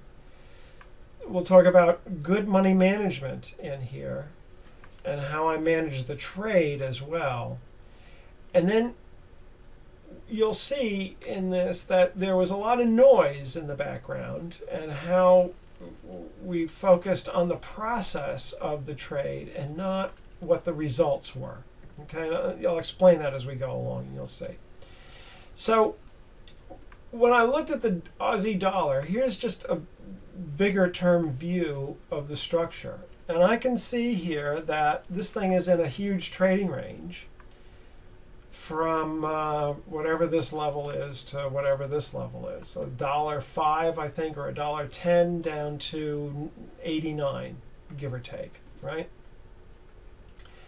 And I noticed that we've been up against this 3 or 4 times now. So longer term, the odds are good that this is going to come down a little bit. I don't know where it's going to go. I mean, maybe down to this level. I mean, the way I would frame this out if I were thinking about it is I would think, okay, maybe it's going to come down to this point here if I took a trade up in here, okay? Down for a short.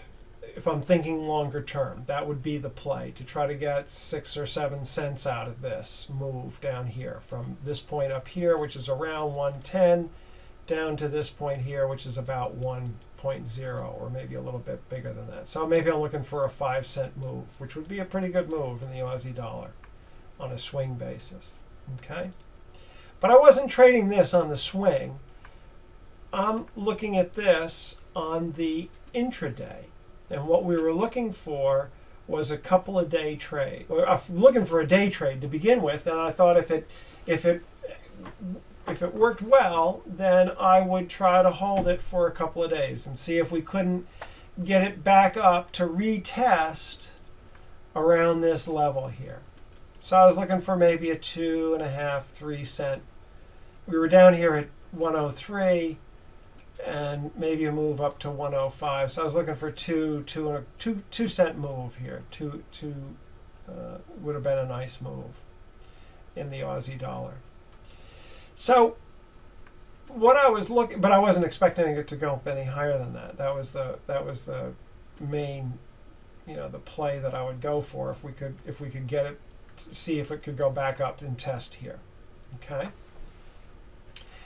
So what I noticed was that, why was I even thinking of going long when this thing was bumping along the top up here? Well, the reason I was thinking going long was because on the move down here, I'm noticing that this is kind of choppy, grinding move down, what I call a grinding move down, but really no ease of movement, no big solid vertical or big solid widespread bars going down on this. We had one here where notice that we up thrusted in here, right? A little up thrust on the daily here, and that had a good move down.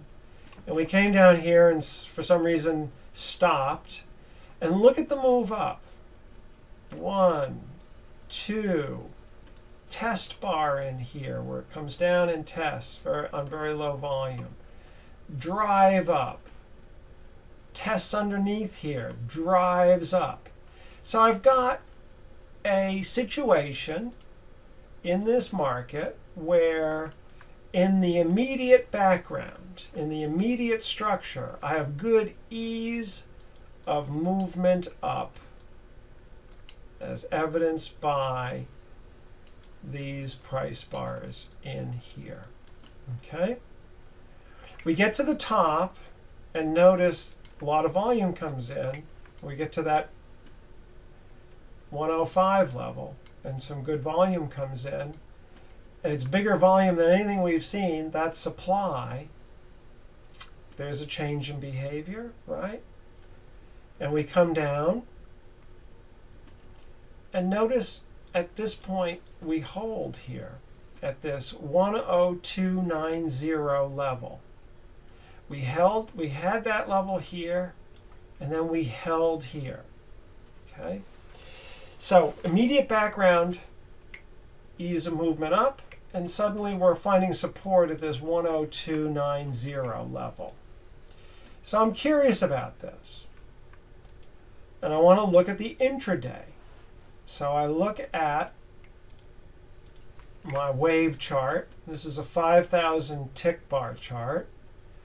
A little bit higher time frame than what we were using earlier, because now I'm looking at structure. Longer term structure. So what do I see? I see big waves going up, and then as we're coming into this trading range, do I see any big volume coming in? I don't really, do I? I see some volume here and here and here, but it's not bigger than the upwave volume. So this is looking more like a correction to me than anything else. I notice on this move up, volume to the upside comes in and the wave comes up. The wave builds up here. And I also notice this, that on this down wave, I've got biggest volume in this move down. But what happens? I don't even break below the low here. I don't even make a new low on all this volume. What does that mean? That means that buying was holding this market up. It looked like selling, but somebody was buying in here and holding this market and not allowing it to go down.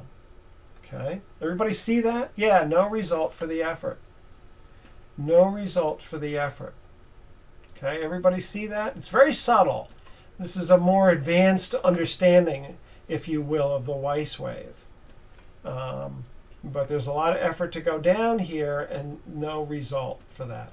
By the way, these little dots here, these red and green dots, they're the VSA signals that are on TradeStation.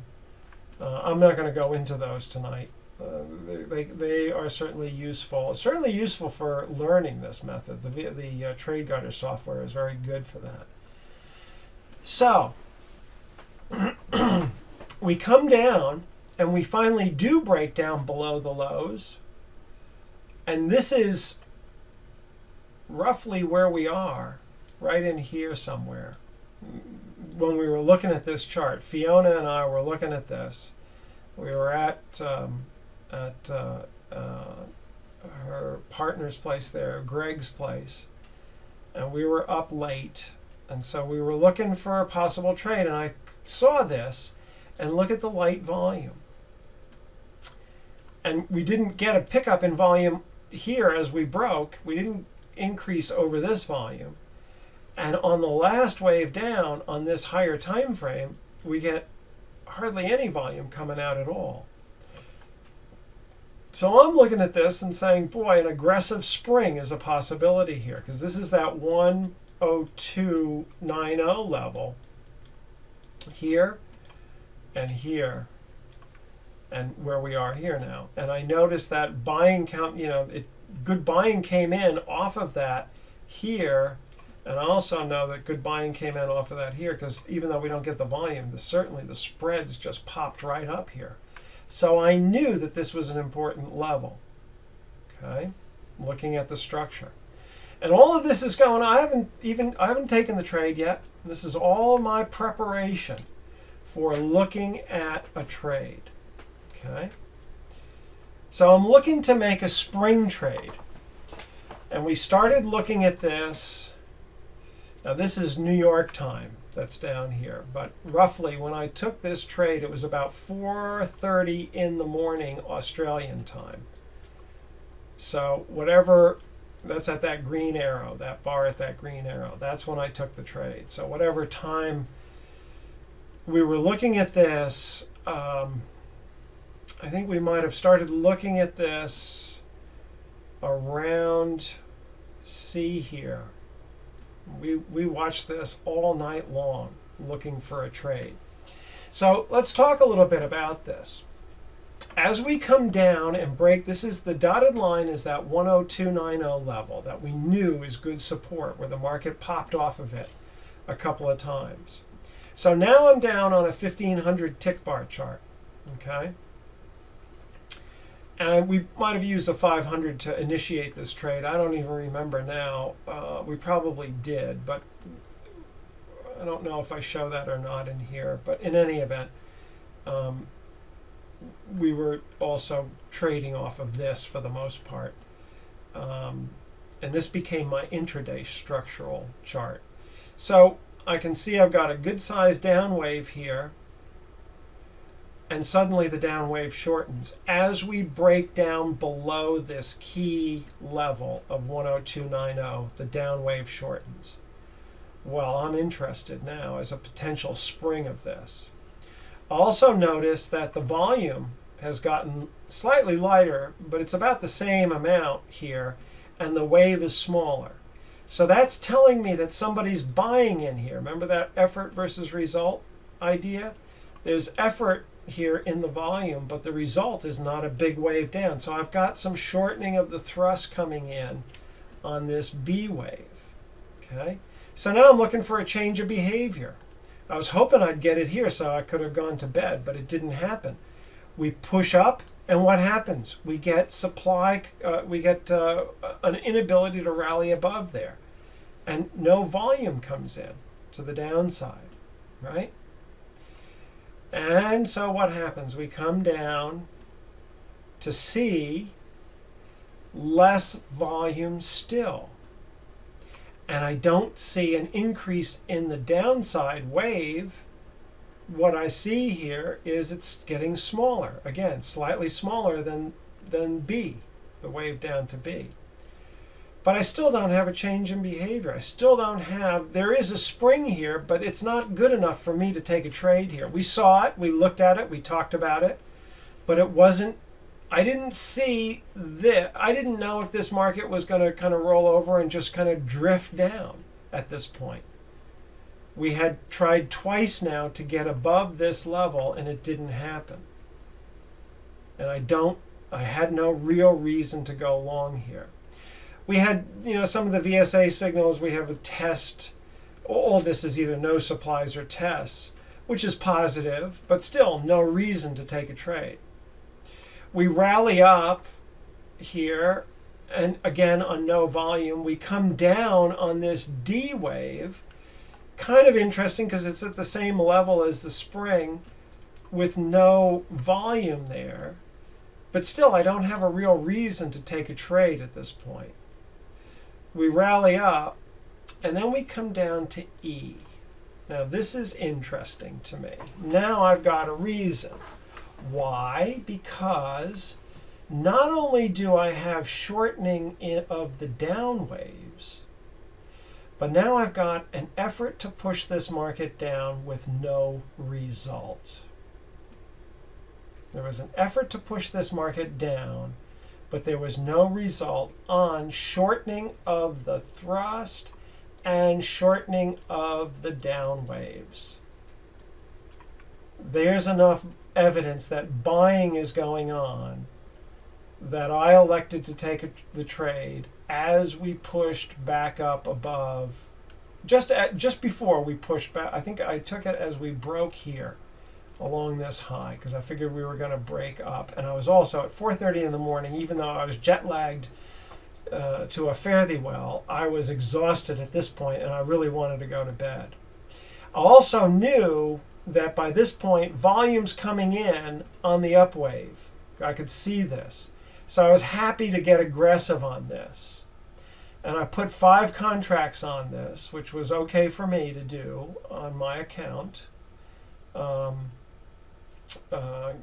was actually a fairly small, not small, but not big either in terms of size. But it was respectable. It was a reasonable. Yeah, there's also a second higher low in here as well. Okay, so let me erase some of this. So I'm long now on this bar, and I go to sleep. Now, before I went to bed, I put a stop in. I didn't want to put it here because it's possible that this market could still go down. And I didn't want to put it all the way down here because I knew with 5 contracts that would be a little bit more than what I wanted to put as a stop. But right underneath here was good. And I figured that if it got down to this level from here, it was going to go down to here anyway.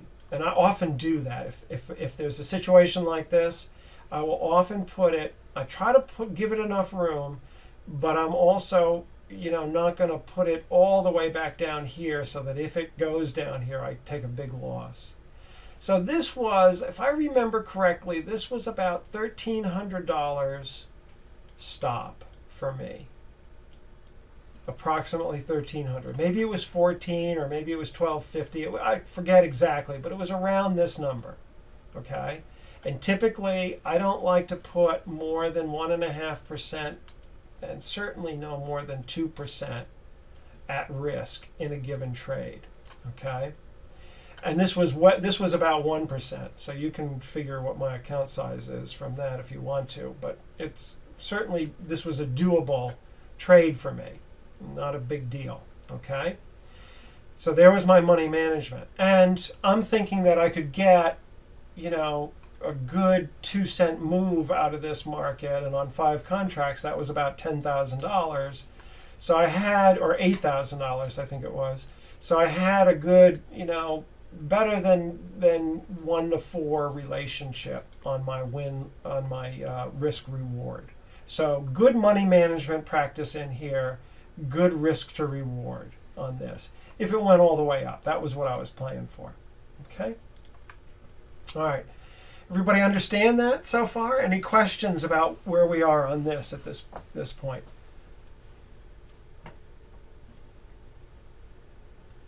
Okay, good. All right. So now I said that there was a better spot to take a trade, and there definitely was, and that was at G here. Because at G, now I've got a change in behavior at F, because now I've got more volume coming in. We did break up. If I was looking at this, I wouldn't be really happy that we didn't push through, but I could live with it. I see this a lot. Trading around yesterday's high or low, or this was a multi-day low. Sometimes trying to get through it is a little bit difficult. But on the pullback to G on very light volume, and then we get these nice key reversal bars in here and in here. You could have easily taken a trade in here, but I didn't. I took it a little bit earlier than that, partly because I was exhausted and I wanted to get to bed. I wanted to get a trade on in this market because I saw a good opportunity here for a good move. And I just did it probably a little prematurely. It wouldn't have amounted to much difference, but if looking at this in hindsight, the best trade was in here at G. Okay?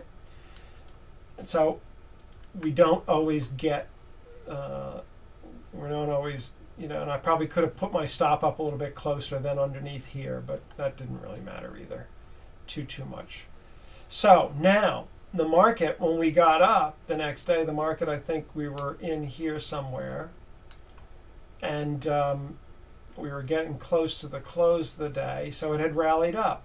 So what did I do? I moved my stop right up underneath this low here, because I figured that here was yesterday's high in here.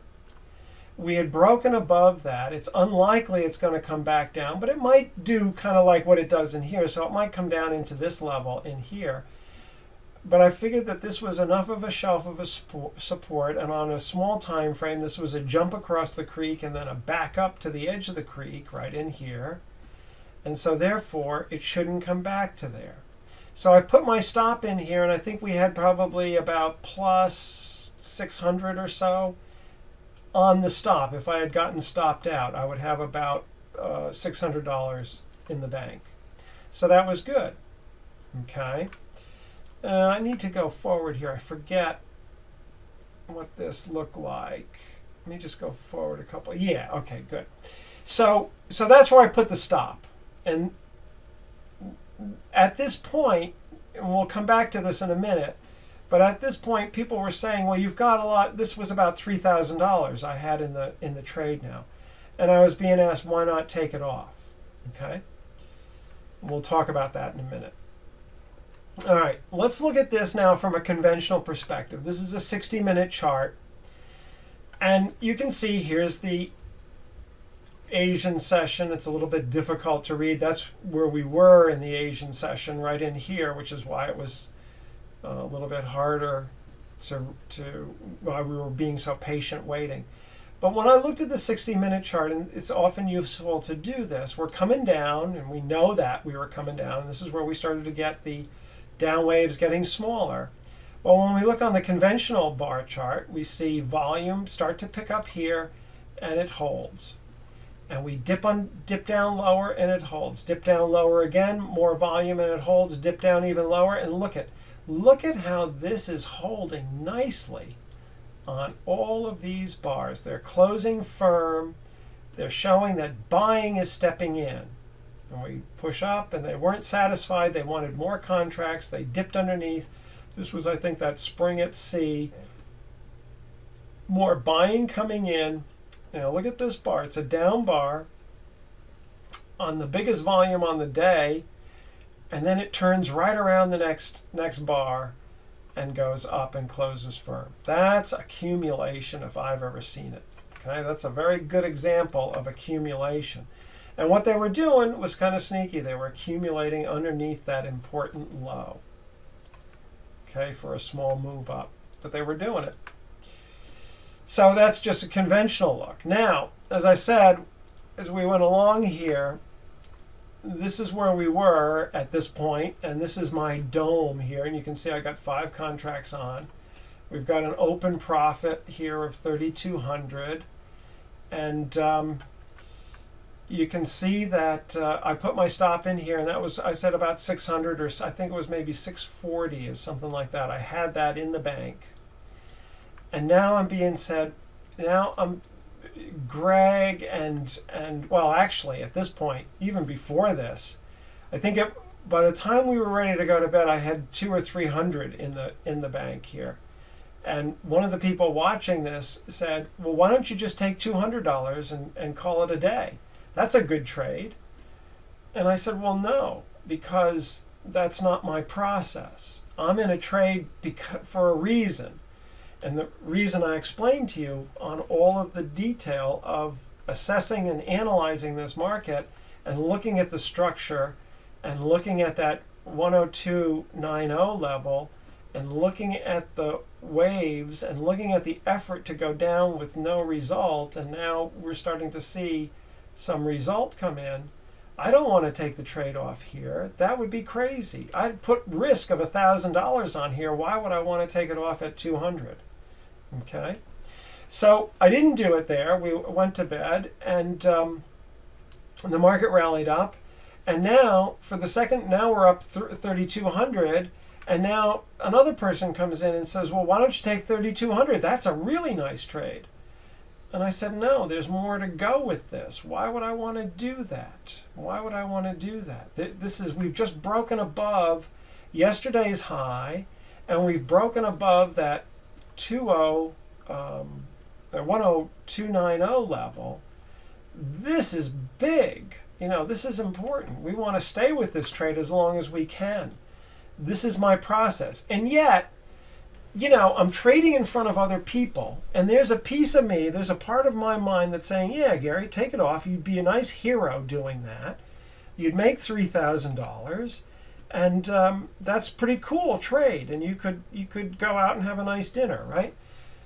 But and I heard that. Believe me, I heard that, and no question, I heard that, and my mind was telling me to do that. That was the easy way out of this. But that's the noise. That's the psychological noise going on in the background, and I had to remind myself, because I got doing this. When you're doing this in front of other people, it's one thing if you're sitting and you make a mistake and you say, okay, fine, I made a mistake. It's not a big deal. I'll learn from it. But when you're doing it in front of other people, the ego kicks in, and everybody's got an ego, myself included. We're all human beings. And it becomes very difficult. And I did want to take the trade off at $3,200 and have a nice profit and say, oh, that's cool.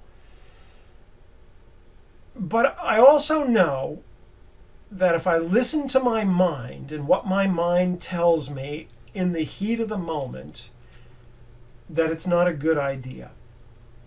That I will come to regret it afterwards.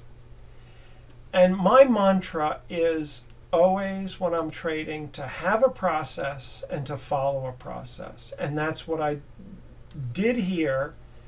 I overrode my psychological thoughts. And in a way, it's everybody from the outside is telling me that. But I heard it too. Mentally, I heard that too. And they were just reinforcing it. Take the trade off and go ahead, walk away and be a hero, right? I felt that. I felt that pressure. There was no question about it that I didn't feel that pressure. But there's that kind of thought, and then there's the right thing to do. And the right thing to do was to hold this trade because there's no reason to take it off here. My process is to hold the trade until there's a reason, or there's a target that's hit. And there's no reason and there's no target that's been hit here. The interjectors were just evil nobodies of trading. Well, they were just people, acting as normal people act. And, that's what was happening in my mind, too. So, when we looked at this, is actually a little bit earlier, I had targets here. Maybe I got these slides out of order, but the initial target is here. Maybe it comes to this trend line and dies. So I want to at least get to this point, right? And then I've got another target here, higher up, and another target here. And the initial target, if we get up here, is up to here. So I don't want to take it off at $200 or even $3,000, okay? I want to take it off when I'm being told by the market that it's a good time to take off. So look at what happened. We held that trade, and now we're back to now we're on a 5,000 tick chart, a little bit bigger time frame, and I'm not seeing a tremendous amount of volume coming in, but I don't have any reason yet to get out. We hit the first target, and we hit the second target. Okay? Climbing the wall of worry. That's right. We're climbing the wall of worry. And I've got a nice uptrend going on. I've got higher highs. Higher high here over this last little swing high. Higher low. Higher high. And so far I'm just holding gains, and I've got a trend line in here as well. Okay? Now, we didn't get all the way up to the top of the trend line here, but that's because we were at resistance. So I'm anticipating we're at the end of the day here, and I'm anticipating that we're just going to kind of go sideways and then maybe go up and try for this level. That was my next target. Okay? And if we look at the end of the first day on a daily basis, I got a pretty good move out of that. I'm happy. We bought it probably just as it was closing down here and going into the next day. So I've got a nice trade on. Okay? There's no reason to take this off. And so just once again, here's the targets. So now we're into the next day now, or this is at the end of the day. So what did I do? In the process here, I moved my stop. If you remember, the stop was down here initially when we were up in here somewhere. Once we got to this point and we sprung off, once we got to this point here, we broke up above this, I moved my stop up to this level. And now I think I had locked in about $2,500, something like that.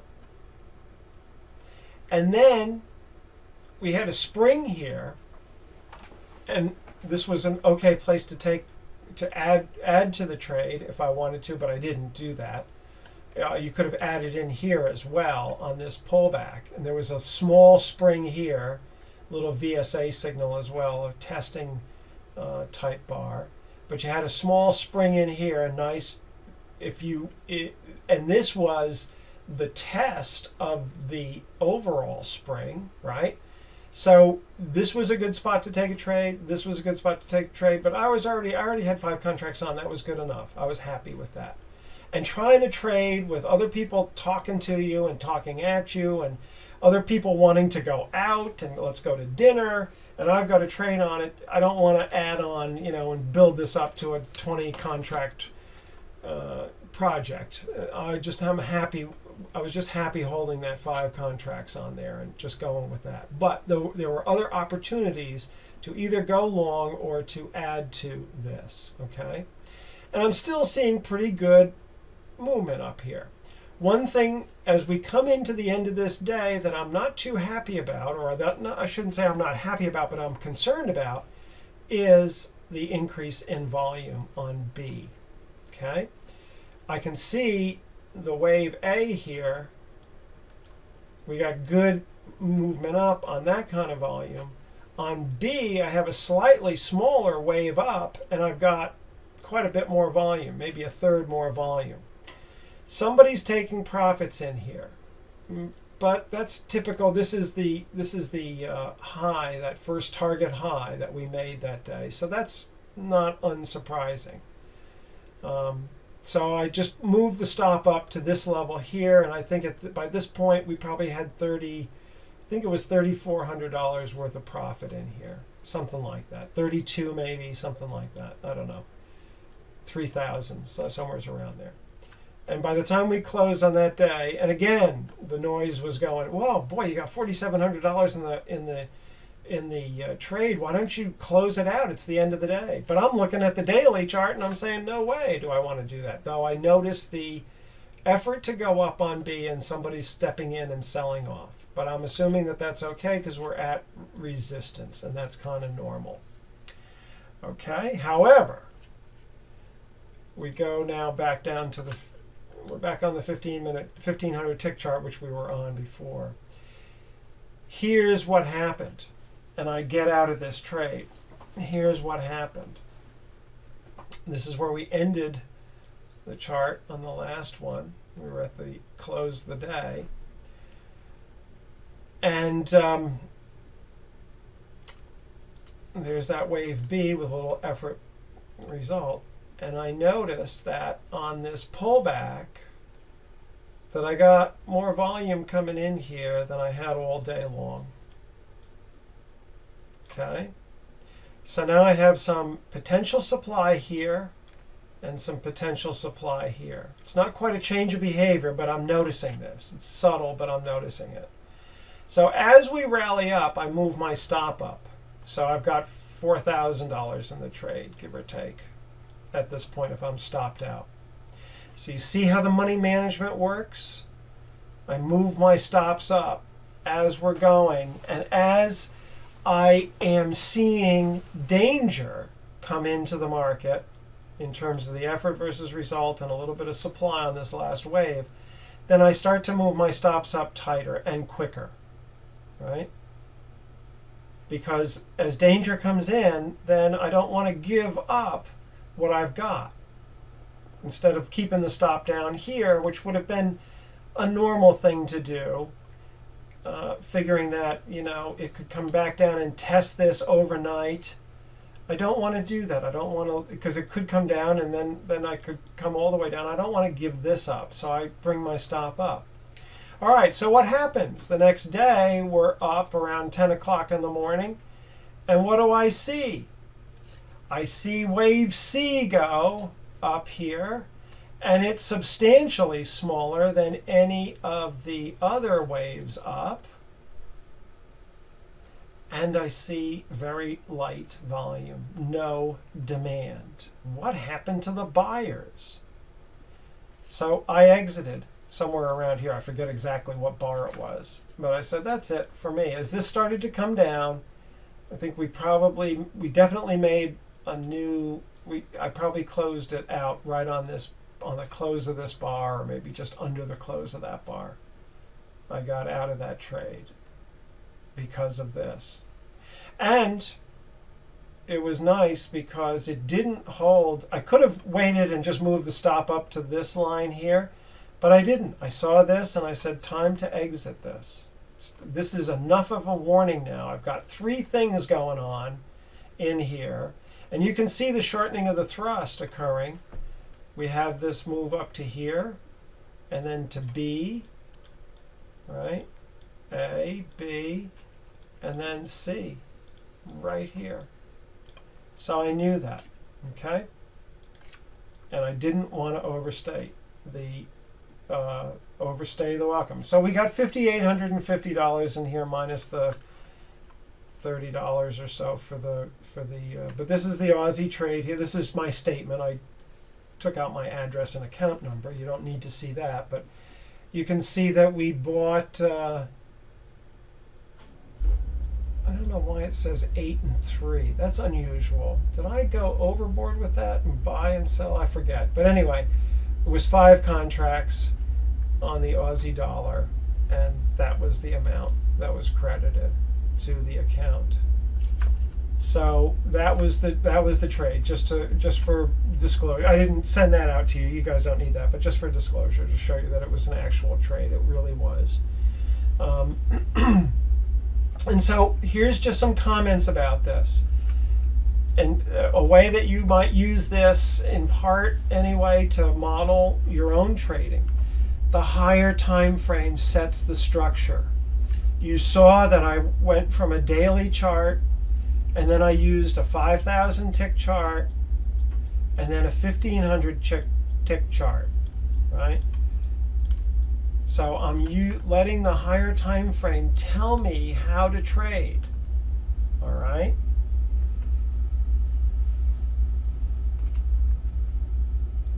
Money and trade management were key considerations in this. I didn't put a trade on that I couldn't afford. I didn't, build up the contracts all the way up on a trade that I couldn't manage well, because I'm in I've got to also be with other people when I'm here, and so I didn't want to build this up to a huge project. So I had my money management in place, and I had my trade management in place, always moving the stops when I could to protect the profit. The Weis wave, I just basically traded off of the Weis wave, and using classic trend lines, and using obvious support and resistance, not just to set my trade initiation and my stops, but also as targets as well, basic targets. When I trade, I'm looking for things that everybody else, every other trader can see. People like to use Fibonacci and floor trader pivots and other kinds of stuff. And I'm sure they work some of the time, but for me, I like the obvious stuff. I like the obvious stuff. I know that everybody sees it, and I know that it's going to be important when we get there. And it's all Wyckoff principles, nothing that we haven't talked about over these 2 sessions, last Tuesday and tonight. They're all the basic principles that you can review that. We do have VSA signals in there. I didn't emphasize them tonight. We were doing a lot of the folks in Australia use the Trade Guider software, and it's an excellent piece of software that's really, really good for learning this stuff. And also the dialog boxes are excellent. Philip Friston, who's a great trader and a really nice guy, rewrote all of them, and they're really spot on now, as they would say. They're really excellent, and you can also use them to trade with. But it's an exceptionally good educational tool. And it's also about the focus on the process of trading. What's your process? Well, my process is to follow the Weis wave, to use the trend lines, to use basic Wyckoff principles. And if I get nicked and I get taken out of the market and I don't get all of the ticks or all of the pips or all of the points, so what? I'll do better next time, And I'm pretty blunt about what I did wrong on this. I didn't get in at the absolute right spot, but that's okay. Sometimes we're not 100%, and I wasn't that night. And I I was just really looking to get the trade on and not really kind of think about where the absolute best spot was. I was very focused on where to get out, and that, I wanted to make sure that I was good at doing that, and I thought I was really good, because actually the market fell after that the next couple of days. I think it went sideways that day, and then the next day it fell. But you can see how there was a lot of noise and a lot of pressure to take profits. But what I wanted to do was not succumb to that pressure, because I know that if I follow my process and I am consistent and true to my process of trading, then over a large number of trades it's going to work out, and I'm going to be a much happier trader and a much more profitable trader than if I listen to my mind or the minds of other people reinforcing what's going on in my mind and trying to get me to do something that's outside of my process. And then I know I've made a forced error or an unforced error, and I try to minimize unforced errors. Okay, questions here for the huge volume upwave B. Well, it wasn't that huge, was it? Let's go back. The huge volume upwave B. Yeah, there's good volume there. I'm sorry. Was the wave shortened for bigger supply coming in? Yes, Marcus, exactly. How are you? Nice to see you in here. I didn't see you before. If you look at this and to here, and you look at A to here, you can see that there is a difference. And if we measure that from the low here, which is right here, if we go up here to the high, we can see that we made all this progress on wave A, right, from this low to this point, and on wave B we only made this progress, about half of that. So when I look at this volume and that kind of progress, and I look at about a third or maybe 20% more volume on B and about half of the progress, I'm not too excited about that. That tells me that somebody is selling into this. There's certainly buying, and it's still up, but somebody is selling into it. Okay. Terry says, another great session, thank you, and big thanks to Weiss Wave too. Oh, good, great. Yeah, it's great to combine the Weiss Wave with the Wyckoff stuff. Great, thank you, Terry, I appreciate that. And Tong, thank you. What happened after C? Did the market continue? No, what happened after C was, if I remember, Fiona, you probably remember better than me, I think for either the rest of the morning or the rest of the day, it went pretty much sideways. I don't think it ever made a new high. And then it started to drift, and it came down, and I think it went down through the low of this, in fact, if I remember correctly. The up wave just before wave B was relatively low. Did you not consider an exit there because you haven't seen significant selling yet? The up wave just before B. Do you mean this wave here, Brian? That wave? Let me see. Let me get a response. Yes. Okay, good. Good question. No, I wouldn't consider that wave. Let me erase all of this so we're clear. We're talking about this wave here. Well, we're still in a trading range here, right? We're in this trading range. We haven't left this yet. So I wouldn't think about this as an up wave per se, unless we up thrusted. If we came up here and up thrusted this and then started making moves down, then that would be something different. But this is not real. This is within the trading range. I'm looking for, this is something out of Elliott wave that's kind of gets at what I'm talking about. He talked about these as motive waves or impulse waves or impulse. And another way to think about them is momentum. I'll just say Momo here, momentum waves, okay? And when we're in a trading range, these are called corrective waves. That's an Elliott term. And it's good enough. I think it's useful. It's a useful concept.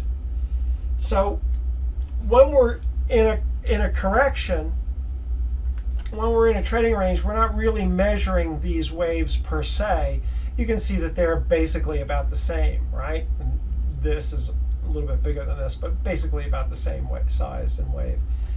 We would expect them to be, what we're mostly interested in is in the motive or impulse or momentum waves. And we can see that good momentum was here on A, B, still good momentum, the volume was a concern, and C, momentum died. Okay, momentum died. But I really wouldn't be thinking too much about the trading range waves. I'm waiting until see what happens once we're out of the trading range. All right, last call here. Any other questions? Because we are essentially done. Yeah, we are done here. So I want to thank everybody again for taking the time and making the investment into coming into this. Somebody did ask if we would give a discount on some of the other things to this group, and we will do that. Helen will send you an email out exclusive to this group if you would like. I'm just showing you the things that I do. I don't have software that I promote or anything like that, although we are developing some software for this kind of stuff, and we think it'll be pretty good. So eventually I'll do that a little bit. But what I don't really try to promote all that much stuff. You're more than welcome. You get a flavor if you haven't, been with me before in one of these training sessions. You get a flavor for how I approach the markets and how I teach. And so we have some things on the website that Helen will send you around a discount coupon for if you would like to avail yourselves of those. If you don't, that's okay too. It's okay. I'm a trader and I'm a psychologist and I like both and I do both, and I also like, because trading is such a lonely kind of business, I like doing these things and also, truthfully, it improves my ability in trading to teach this stuff. There's always the people will sort of sarcastically or not so much sarcastically, cynically say that, those who do and those who can't teach. And I think that's totally wrong. I used to think that was true until I got into graduate school, and some of the best professors that I had were brilliant psychologists. Oh my God, they were great. And I trained under some pretty impressive people who, not only taught this stuff, but wrote books. And when I had supervision with them, my God, it was just wonderful. I was so fortunate to do that. And it made me realize, and I remember asking some of these professors, people who are, just tops in their field, how come you teach? Why don't you just do the work, And they all told me, they said, well, Gary, we got better by teaching. It's not anything less than that. We teach because we love this stuff and we want to convey it to you, yes, but we also get better at it. And that kind of opened my eyes up about teaching, and that's why I really do it, is because I do get better at it, and I do love it, and I do enjoy the interaction with people. All right, so that's about as far as I want to go on all of this. Brian says, one thing I find interesting to do is to mark the top and volume of the very high volume waves. They work very well as support and resistance zones. Absolutely, Brian, they do. They will do that. We need people like you to teach us, Fiona says. Yeah. Well, you got a chance, Fiona, to spend time with me on that. You got a good insight on that. David said, great seminar. It's coming together for me now. 1 a.m. in England, so time to go to bed. Yes, that's right. Time to go to bed. All right, everybody. Thank you so much for this. I really appreciate it. And I hope to see you around in the practice if you're interested in that, or in some webinar or seminar rather that we do face-to-face. It was such a joy to meet people face-to-face in Australia and Singapore and KL. It's just a real trip for me to do that. So Thanks again, everybody, for coming in, and great trading. Be mindful in your trading. Stick with your process. If you don't have it, get one, and have a great time trading. I'll see you again soon, I'm sure. Take care now. Bye-bye.